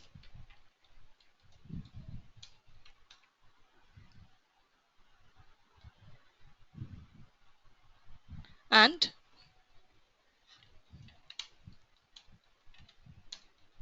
edit log. So the names node also knows about the data nodes, the worker nodes, which is being working on which of all of the blocks for a given files have been located. So however, it doesn't also being able to store the block location persistently. So since this information has to be reconstructed from the data nodes whenever the system starts. Now a client starts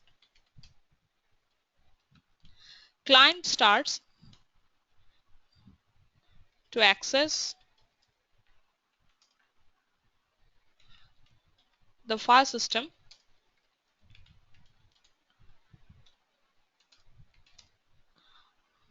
on behalf of the user. That's why we have created the separate user for HDFS whenever we are performing any data storing operations on HDFS. So we need to create the user first time. So the client always accesses the file system on behalf of the user by communicating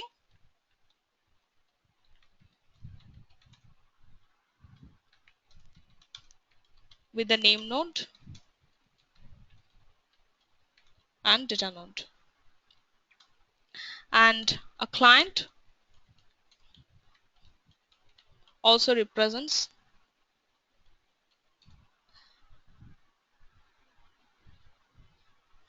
a POSIX like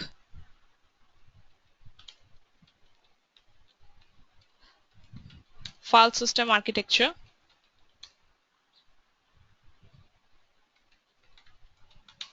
interface so that the user code doesn't need to know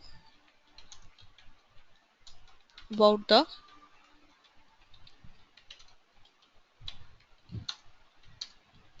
name node and data node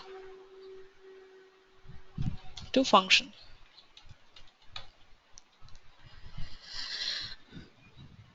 So typically the data nodes are basically the workhorses for the file system, and they are typically used to store and retrieve the blocks when they are told to by the clients of the name node, by the clients either by clients API or by the name node, whoever instructs. So and they report back to always to the name node periodically with the list of blocks that they are going to store. So without the name node, the file system, it cannot be used. So in fact, if the machine running the name node were obliterate, all of the files on the file system that could be lost, since there would be no way for knowing that how to construct the files from the blocks on the data node. So for that reason, it is important to make that the name node is resilient to failure, and Hadoop provides two mechanisms for this. So typically, to prevent the name node failure,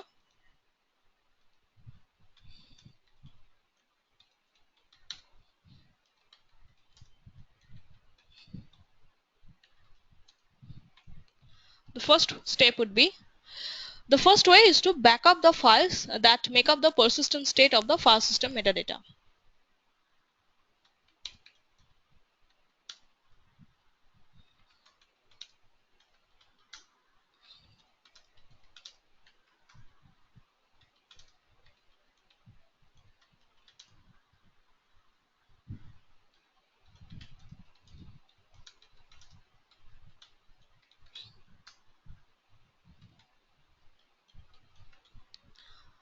So Hadoop can be configured so that the name node writes its persistent state to the multiple file system, and these writes of course would be synchronous and atomic.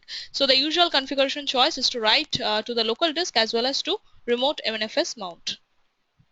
The second step is basically it's also possible to configure to run a secondary name node as well. So possibly we could be able to run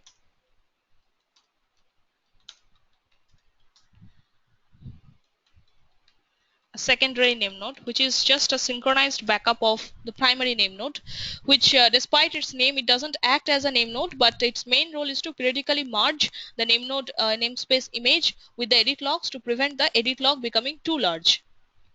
So its main role.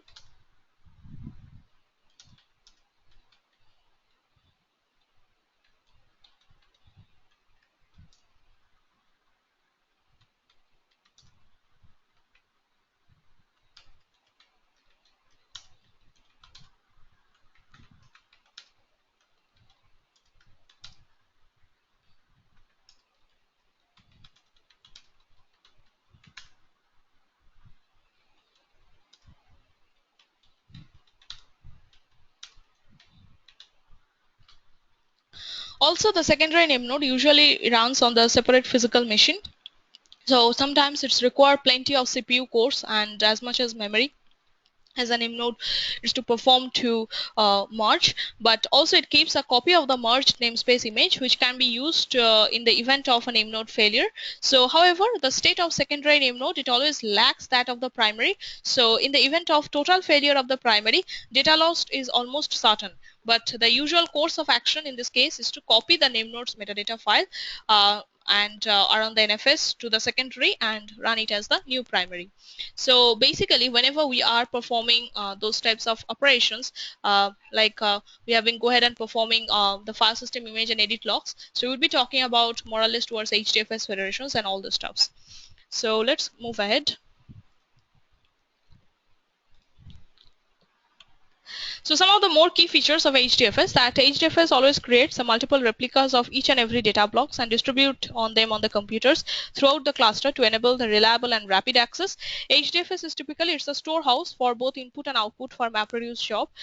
Just like we did for the demo, we just provided both the directory path for input and output. Just like we have supplied the input path of the data, and also the output has also been stored internal directory of HDFS. HDFS file URL that's to be always specified like HDFS then colon file name. Uh, the block storage metadata that's always controls the physical location of the block and replication factor within the cluster, and each block that needs to be replicated to a small number of physically separate machines. Now comes another point, that's the HDFS federation. Now what is meant by HDFS federation? Now the name node always keeps track of references to every file and the blocks in the file system in the memory. So which means that on very large clusters with many files, memory becomes a limiting factor for scaling. Now with HDFS Federation, which is released in the Hadoop version 0.23 release onwards, it typically allows a cluster to scale by adding name nodes, each of which manages a portion of the file system namespace. For example, like on the name node might manage all of the files that's being routed under /user. Say suppose a second name node might handle the files under /share like this. So under federation, each name node always manages the namespace volume, which is made up of the metadata for the namespace and a block pool that's been containing all of the blocks of the files in the namespace. Now namespace volumes and basically they are independent of each other, which means that the name nodes do not communicate with one another, but furthermore the failures of one name node, it doesn't affect the availability of the namespaces that needs to be managed by other name nodes. So block pools storage is not partitioned. However, the data nodes that might register with each and every name node in the cluster, and they can store the blocks from the multiple block pools. So in order to access any federated HDFS cluster, the client's API, they should use the client-side mount tables to map the file paths to the name nodes. And those of them that needs to be managed in configuration using the view file system API, or that's typically could be accessed via URL as well, like as viewfs /URLs. So Typically, if we discuss about the architectures of HDFS, how the operations in HDFS going to occur. So name nodes and secondary name nodes, their services, they actually constitute of the master services of HDFS and data node that serves as a slave service. Now, whenever a client submits a job in HDFS, the master service is responsible for accepting the job from clients and ensures that the data has to be required for the operation that must be loaded and segregated into the chunks of data blocks. So once upon a time, whenever the data has been submitted in HDFS, that time onwards, the name node first starts to operate, and its first job is to understand the job has been submitted by the client, what type of data that's being submitted, and to start all of the basic operations that like the data loading, segregating data blocks, chunking data chunk operations, segregating data into the multiple blocks, etc. Now, HDFS always exposes a file system namespace, and it allows a user to be stored in the files. So once a file has been split into the blocks, it's being stored and it starts to replicate within the data nodes. So the data blocks also then needs to be distributed to the data node systems within the cluster, and that typically ensures the replicas of the data are being maintained. So if I talk about some of the concepts called HDFS high availability, so that is actually the combinations of replicating the name nodes metadata on the multiple file system, and that also going to be using a secondary name node to create the checkpoints which can protect against data loss, but it doesn't provide a high availability for the system, but the name node is a single point of a failure. So in HDFS high availability, we make a note of it.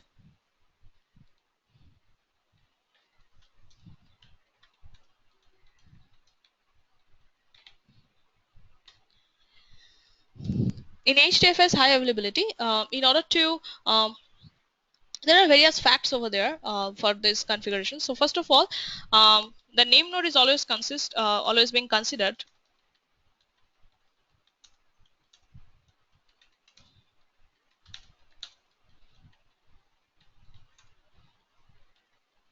or which is being termed as SPOF, a single point of failure. So since it didn't fail, suppose if name node fails, so all of the clients, including its MapReduce jobs as well, they could be also unable to read, write, or list of the files, because the name node is a sole repository of all of the metadata and file to block mapping. So in such an event of name node failure, the whole Hadoop system would effectively be out of services until a new name node could be brought online. So in order to recover from that, from a failed name node in the situation, an administrator, they could always start a new primary name node with one of the file system metadata replicas and configure the data nodes and clients to use the new name node. So that new name node would not be able to serve a request until it has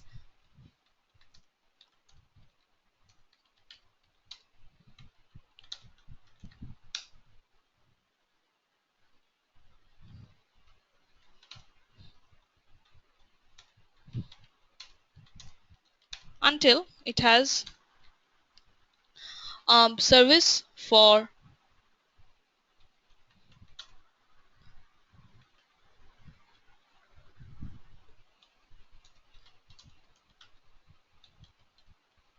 loaded its namespace, that's its namespace image,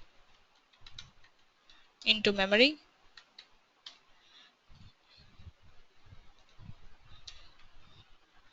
Number 2,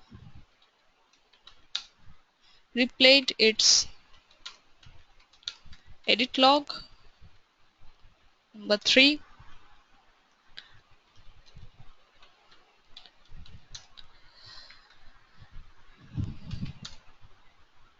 received 2 enough block reports from the data nodes to leave safe mode. So there are 3 conditions for this, that after the name node failure, the name node, of course, that needs to be start up a new name node that could be just like it could be consist of one of the file system metadata replicas, and it should be also need to be configured the data nodes and clients to use the new name node in that cases. But the new name node, it's not being able to serve the request until and unless it has the loaded namespace images into the memory, the earlier namespace images. It could have to replay its edit logs again.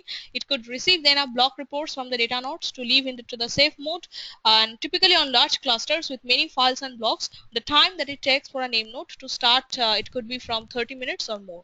So depends on as much as bigger the cluster, as much as bigger the name node services. So the long recovery time is typically it's a problem for a routine maintenance, but in fact, since more unexpected failures that occurs for the name node is very rare, but in case of a planned downtime is actually more important in practice. So from this Apache Hadoop release 0.23 onwards, there is a series of Hadoop remedies are there in the situations by adding the support for HDFS high availability. So in this implementation, there is a pair of name nodes is actually actively standby configuration. In the event of a failure where suppose active name node, the standby just takes over the duties to continue to servicing client request without a significant interruption. There is a few architectural changes are needed to allow that to happen for name node high availability. Typically, the name node must use a high available shared storage to share the edit log. In this initial implementations of high availability, that will require the NFS filer, but in future releases, of course, in current versions, there is a bookkeeper based systems is there that's called a component on ecosystem project in Hadoop that's called Zookeeper. So use Zookeeper for Hadoop HDFS high availability, and whenever the standby name node comes up and it reads up to the end of the shared edit log, it could be able to synchronize its state with the active name node, and then it continues to read the new entries as they have been written by the active name node. Data node must also send the block reports to both the name node as well as block mappings that needs to be stored in the name node's memory but not into the disk, and client must be able to configure to handle the name node failure, which uses typically a mechanism that is transparent to the user. But again, if an active name node fails, then the standby name node can take over very quickly, suppose in few tens of seconds, since it has a latest state available in memory. So both latest edit log entries and there could be an up-to-date block mappings, and this actual observed failure time that could be longer in practice, around a minute or so. So since that system that needs to be conservative in deciding that the active name node has failed. So that is something pretty important. So it is in the unlikely event of a standby, suppose if it is being down when the active name node fails, so the administrator can still start the standby node from cold. So that is no worse than non-availability case, not high availability case, but from an operational point of view, it's an improvement since the process is a standard operational procedure built into Hadoop. So HDFS operation principles. HDFS, as we all know, it's a component of HDFS that comprises of three different servers like name node, data node, and secondary name node. So name node server is a single instance which is being responsible to maintain a file system namespace. Also, name node manages. Actually, it's a master. We call it as a brain of Hadoop. The name node, the brain of file system, because if name node goes down, no operations could be a work at all on Hadoop cluster. So typically, the name node is being responsible for managing all the files and directory. It's a storehouse of all the storage. It stores the informations like the namespace image and the edit logs, and also name node knows the data nodes at which all the blocks of the given files being exist. And of course, name node is a single point of a failure. The data node server, it's being also occurring in the multiple instances. So if we have a single master service, a Hadoop master node, we could have a multiple data node servers as well. So multiple instances on the data node, that's all the slave VMs where all the data node services being running. So it's typically associated with the data storages that places in the file system. It also used to report the name node periodically with the list of blocks that they typically store. They also stores and retrieves the blocks when they have been referred by the clients or the name nodes. And typically the servers, data node servers, it could be able to read, write, request. It could be able to perform the block creation, deletion, replications upon the instruction as much as it is instructed from the name node. Secondary name node, again, it's a single copy, it's a single instance. It's just a backup, a synchronized backup of the primary name node. It's not exactly a hot backup of the actual name node server, but it is used as a recovery of name node server in case of the name node failures happen.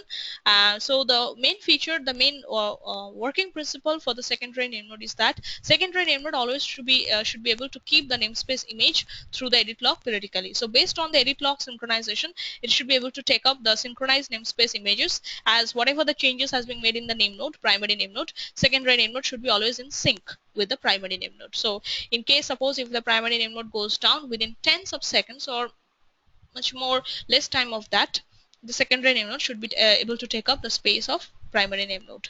So name node image lags behind, but the total recovery It's not always possible because it's not possible that to be always to be in idle sync. The secondary name node would be in synchronizations with the primary name node.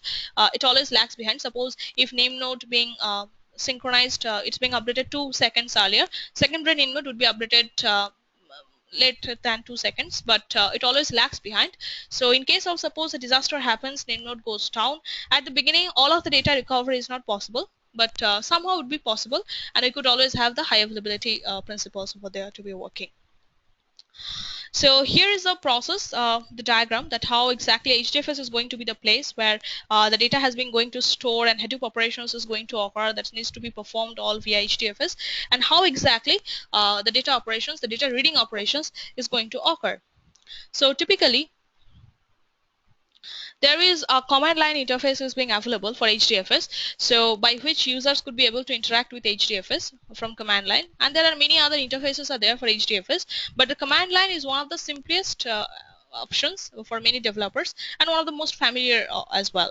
So if we just use the HDFS, if we just able to run HDFS on one single machine, so we must be first allow the instructions for setting up the Hadoop in pseudo distributed mode, and there are two ways, two properties are there that also we need to set for pseudo distributed configuration. That first is the fs.default.name, that needs to be set with HDFS localhost that we did for core site.xml configuration, which is used to set by a default file system for Hadoop, and file systems that needs to be always specified by an URI. And here we have used the HDFS URI for the configurations, and to configure the Hadoop that could use the HDFS by default.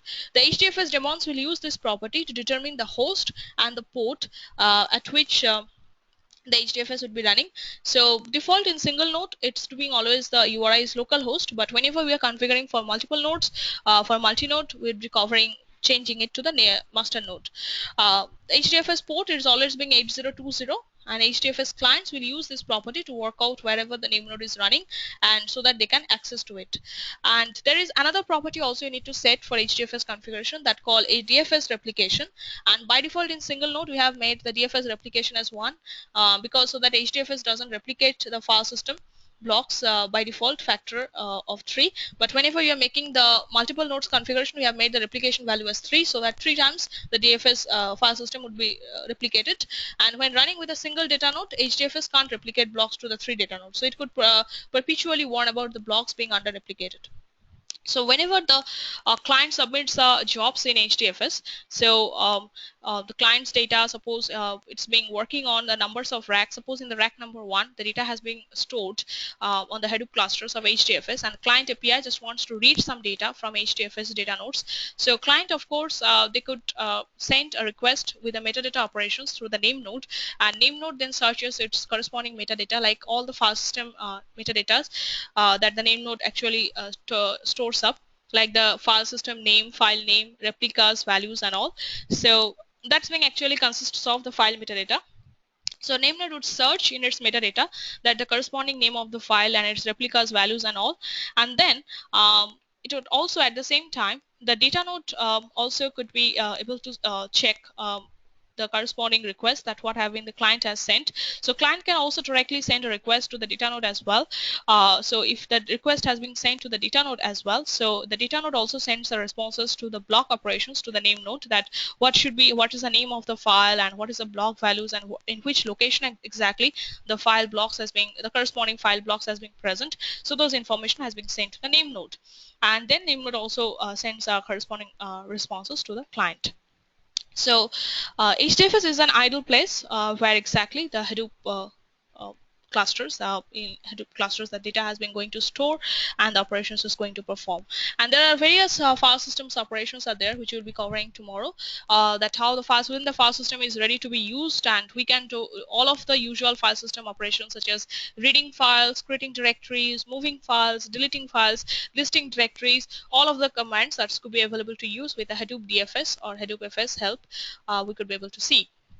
And we could be also able to move out the files from local Linux drive to HDFS, and from HDFS to local Linux drive. A lot of operations are there. Now, one of the important thing is that there is a permission systems is being there for file permissions in HDFS. So HDFS has got a permission model for files and directories, which is much like as POSIX file system for Linux. So there are three types of permissions are there.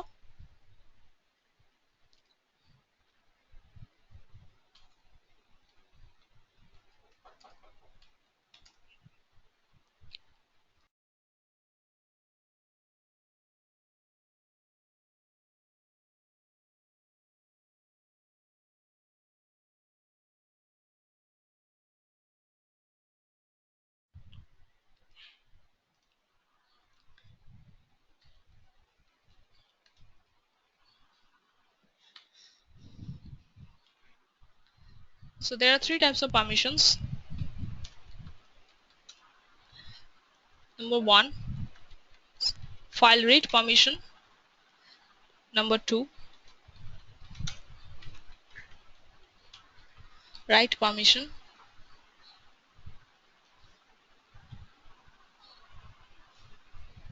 Number three, execute permission. So the read permission is actually required to read the files um, to list out the contents of the directory. The write permission is required to write a file or for a directory to create or delete files or the directories in it. And the execute permission is ignored for a file, since you can't execute a file on the HDFS unlike the POSIX, but it's for a directory that it is required to access the children. So each file and directory, it has a owner, a group, and a mode. So the mode is made up of the permissions for the user who is the owner, the permission for the users who are the members of the group, and the permissions for the user who are neither the owners nor the members of the group. So by default, a client's identity, that's always going to determine by the username and groups of the process it is running, because clients are remote.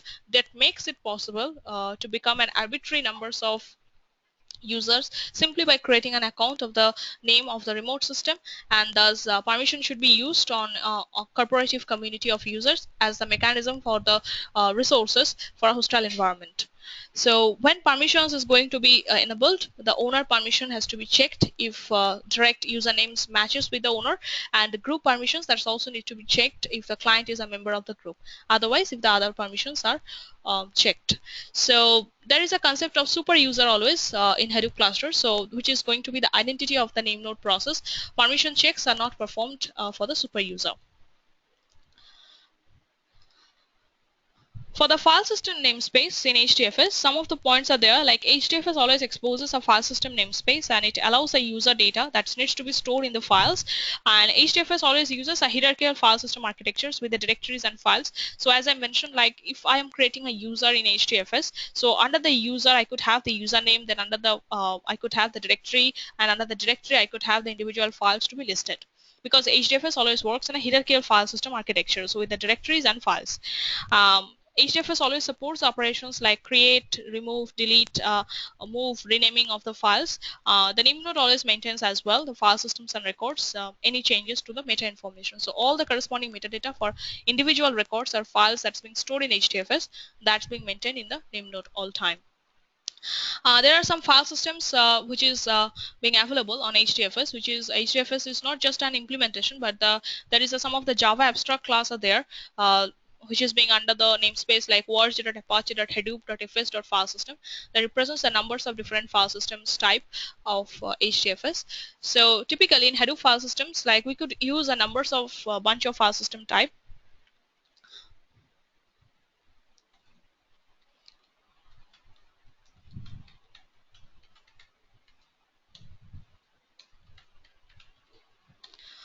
The first type is always the local.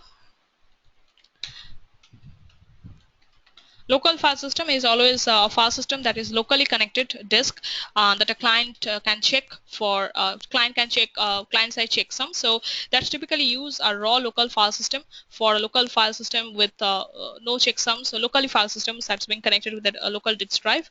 Otherwise, it could be connected with HDFS file system. So HDFS is HDFS.distributed file system. So it is a Hadoop distributed file system. Now, HDFS is being designed to work efficiently with this file system for the MapReduce jobs. There is a file system type that can work on HDFS called HFTP.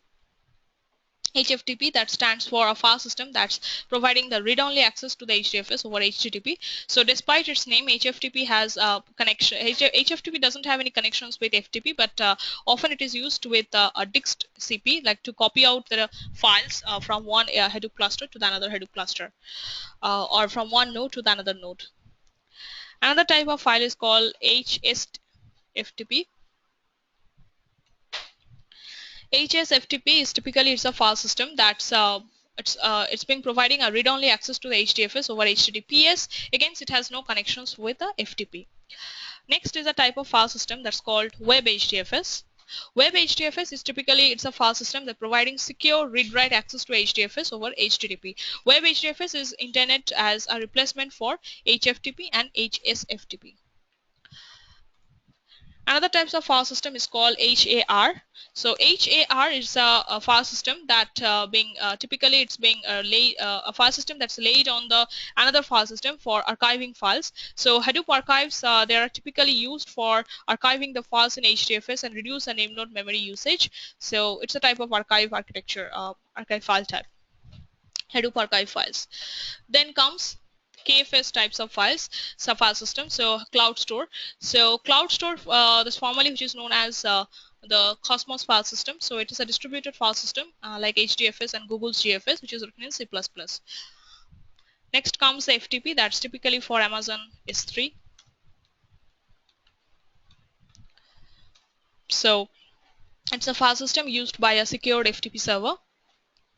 And individually also we could use S3 as Amazon S3 file system. So it's a file system that is used by Amazon S3, that's AWS S3, which stores the files in the blocks much like in HDFS over the S3 Amazon S3 storage, and 5 gigs files are the maximum 5 gigs files we could be able to store as a limit.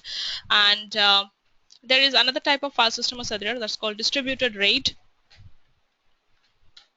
So distributed RAID, that means it's a RAID versions of HDFS which is designed for active storage, and for each files in HDFS there is a smaller party file has been created which allows HDFS replication that needs to be reduced from 3 to 2, and which reduces the disk usage also from 25% to 30%, which keeping that the probability of data loss in the same. And distributed RAID requires typically the autonomic RAID nodes daemons on the cluster. And the other types of file systems is called View, or which is the URI scheme as ViewFS. So it's a client-side mount table for other Hadoop file system, commonly which is being used to create the mount points for federated name node. So Hadoop provides many interfaces to the file system, and it generally uses the URI schemes to pick out the correct file system, for instance, and to communicate. For example, the file system shell that we met in the previous one, that is all the Hadoop file-based systems. So we'll be covering at depth tomorrow on the hands-on. And on Hadoop 2.7 onwards, Apache Hadoop version 2.7 onwards, we have got the file system type as blob. So blob has been typically working on Azure Blob Storage. So blob could be also Azure Blob Storages, that could be also being taken as a storehouse for HDFS. But that's typically on Hadoop 2.7, not earlier version than that.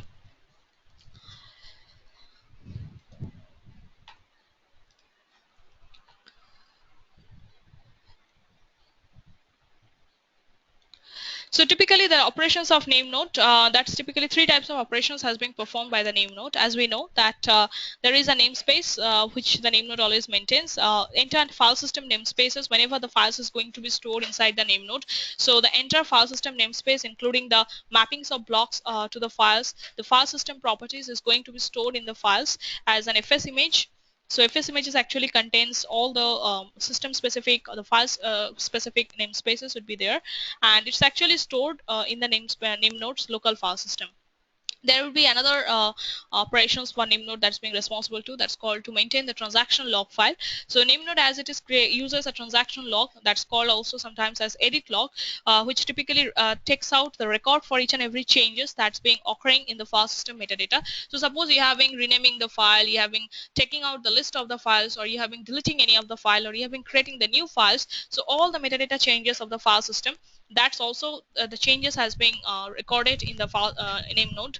So that's being maintained as in the forms of edit logs. So it is nothing but which is being maintained in the type of a transaction log, but it's being named as edit log, which is typically nothing but a record of the changes that's being occurred in the file system metadata. So that's typically you'll be able to see inside the name node data blocks within the current directory. That's inside the current we have a GUID file and a version file. So the version file actually the edit log file in the Hadoop cluster. For example, like whenever you are creating the new file, so it's being stored in the name node local file system, and the corresponding informations for the created new file with this file metadata information would be stored, and that could be also recorded within the edit log. And also name node is being responsible for managing the in-memory metadata, which could be responsible for centralizes and manages the file system metadata in memory. It maps the blocks to the individual data nodes, file systems, and so on. And it also the metadata size that's of course is limited to the available RAM, limited to the name node. So that's why it's always advisable that whenever which node you are making as a master node in your distributed cluster, make sure that you have sufficient memory capacity is being available, because otherwise if there is no sufficient memory capacity is being there based on the job that's being performing on the name node of the master node. So the name node, there will be a chance of a name node failures, and name node would be not being able to perform properly, because the metadata size, as much as the numbers of the memory you have, as much as bigger the memory size you could have, the similar amount of metadata size would be increasing, and the entire metadata file system metadata for name node is going to stored over the memory of the master VM. And also it refers to the modest numbers of large files instead of large number of small files. So in the HDFS we always being based on the principle that HDFS always works good conceptually when we have moderately the large files, that the large size files instead of small size of large numbers of files. So we always focus on the size of files. So as much as bigger would be the file block size or the file size, that would be bigger would be the file block size, and the efficiency would be much more. But if we have greater numbers of files are there, but they are each and every files are small number sizes, but that's not efficient to work on HDFS. For data block split, so typically each file has been split into one or more blocks that's being stored and replicated into data blocks. So as we discussed about the data node, actually it's being responsible for managing the names and location of the blocks, and typically the each and every locations that could be based on the job tracker the name node has been assigned to, and the data node is being the data blocks is going to be stored inside the data blocks inside the data node, which are typically 64 megabytes in sizes, each and every data blocks. And each data block by default, for example, like for a large file, the block size has been increased to 128 megabytes. And if we increase the block size, it could help to decrease the pressures on the name node's memory. So as I mentioned that the entire file system metadata is going to store on the name node's memory. So as much as the larger size of would be the block sizes, so the smaller will be the file system metadata, and that could potentially decreases the amount of parallelism, the amount of memory pressure, so that could be achieved. So as the numbers of blocks per file, that could be decreases. And also it could be much more efficient for MapReduce jobs operations as well. So each of the map task as it is operates on one block, so if suppose there are a task which is lesser than the nodes in the cluster, so jobs would run slower than they could, but the larger would be the individual files that could be involved in one or more files involved in the average MapReduce job, the lesser would be the issues over there.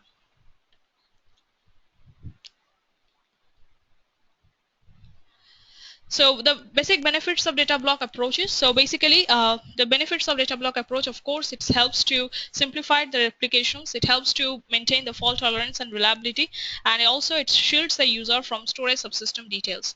So as we also have described about failover and fencing of the HDFS. So basically, the transitions from the active name node to the standby name node for name node high availability. We discussed that it's being managed by a new entity that's called the system called the failover to controller.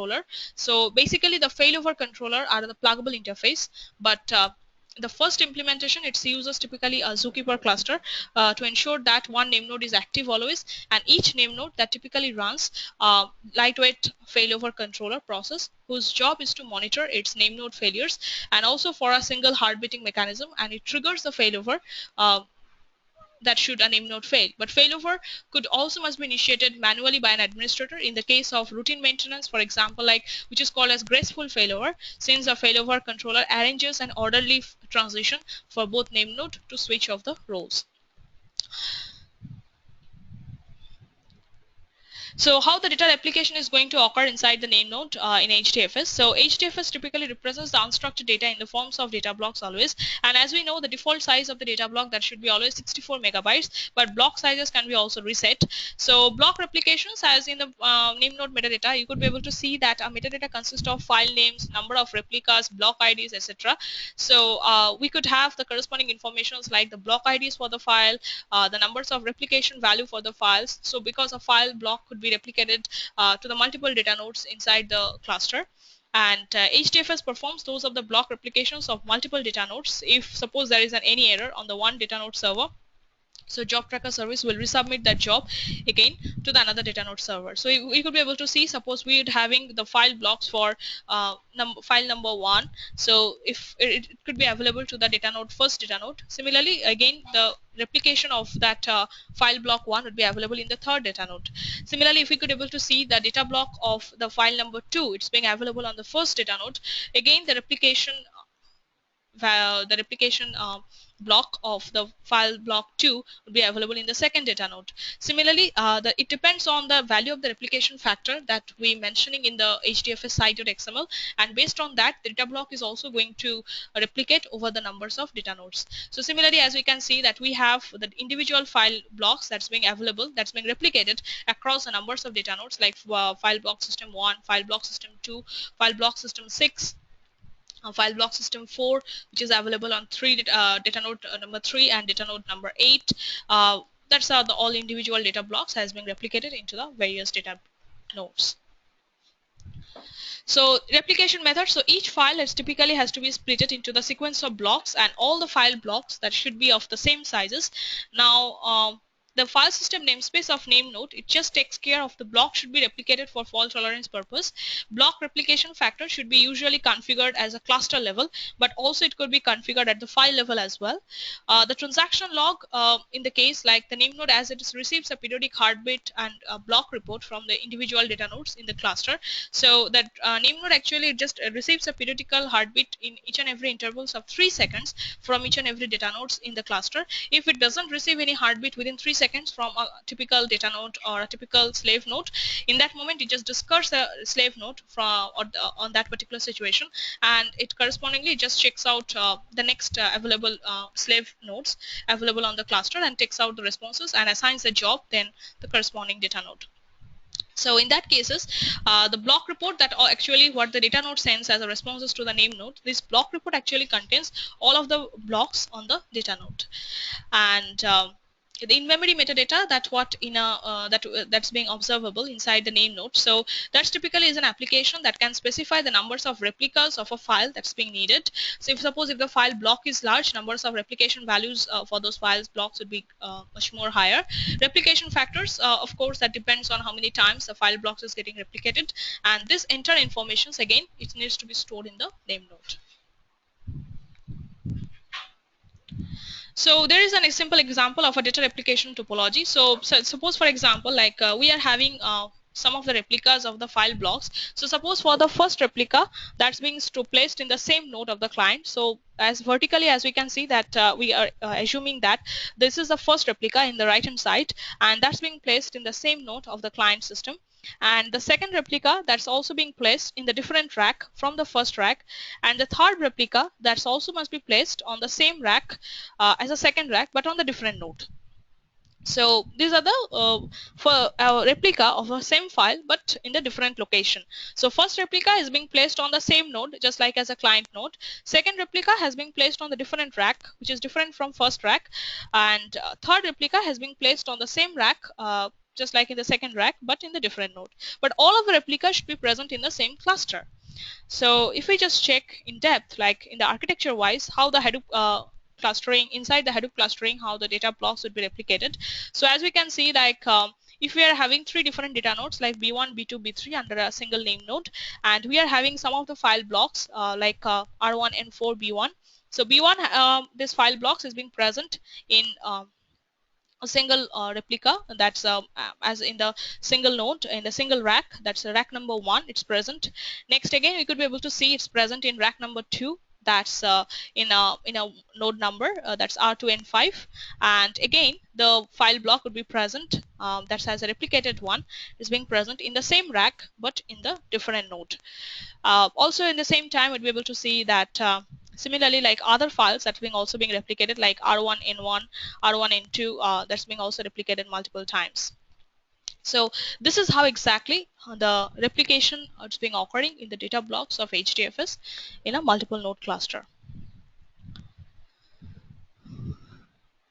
So here comes the accessing features of HDFS. So typically, as I mentioned, the HDFS accessing there provides actually various interfaces, like there is a features called HTTP.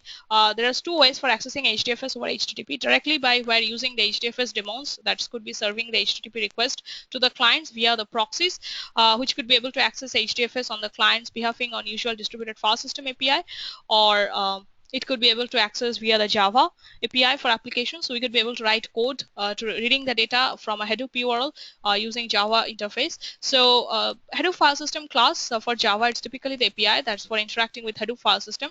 So there are many implementations that could be done on HDFS using Java-based API for distributed file system. And we could be typically use some of the packages for Java like java.net.url to open a stream and to read the data from those of the files. So we could be able to read data from a Hadoop based URL. We could be also able to write data from the Java based programs. There is also the other languages are being available like Python. We could be able to access using Python code, and C language wrapper for the Java API is also available for HDFS accessing purpose. There is web HDFS API is being available for web-based GUI, and there is HTTP browsers being there for web-based approaches and for file systems over HTTP, typically which is just conglomerate features of SF, HTTP and SFTP for HDFS, and of course we could be able to do it from shell like HDFS file system shell operations. So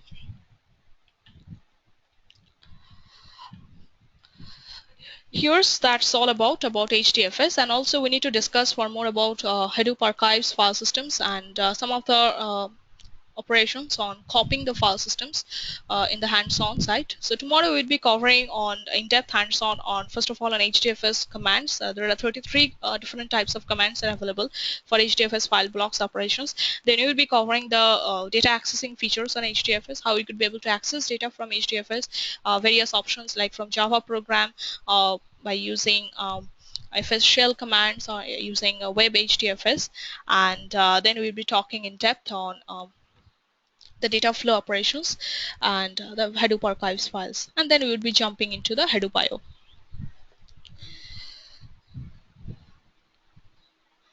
All right, so let's stop here for today and then pick up from tomorrow. You guys can let me know if you have any questions or queries regarding today's sessions.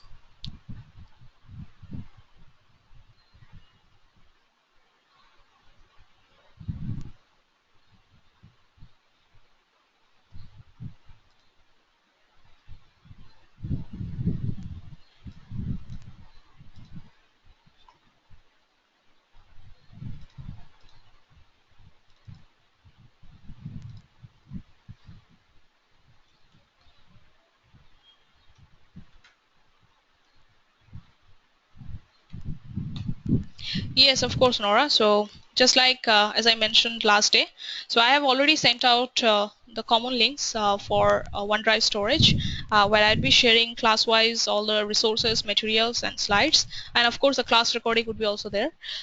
So I'd be sharing there. So it would be the same link. You'd find the class-wise folders over there.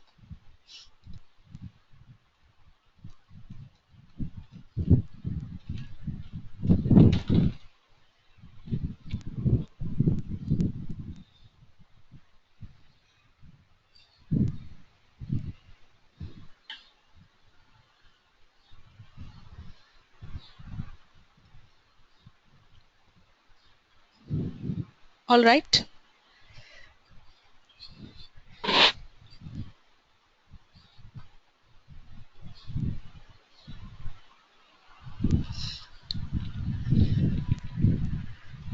All right, so if no more questions, no issues, no issues, no issues, Nora.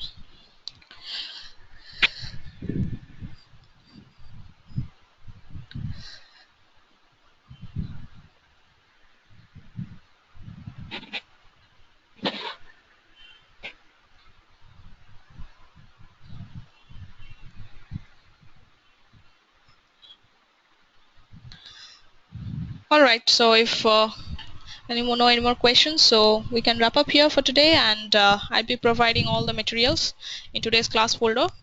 If you need to have the link once again, guys can let me know. Sure, you guys could let me know, and then tomorrow we'll be pick up from here. All right, thanks everyone, thanks for your time, have a great day.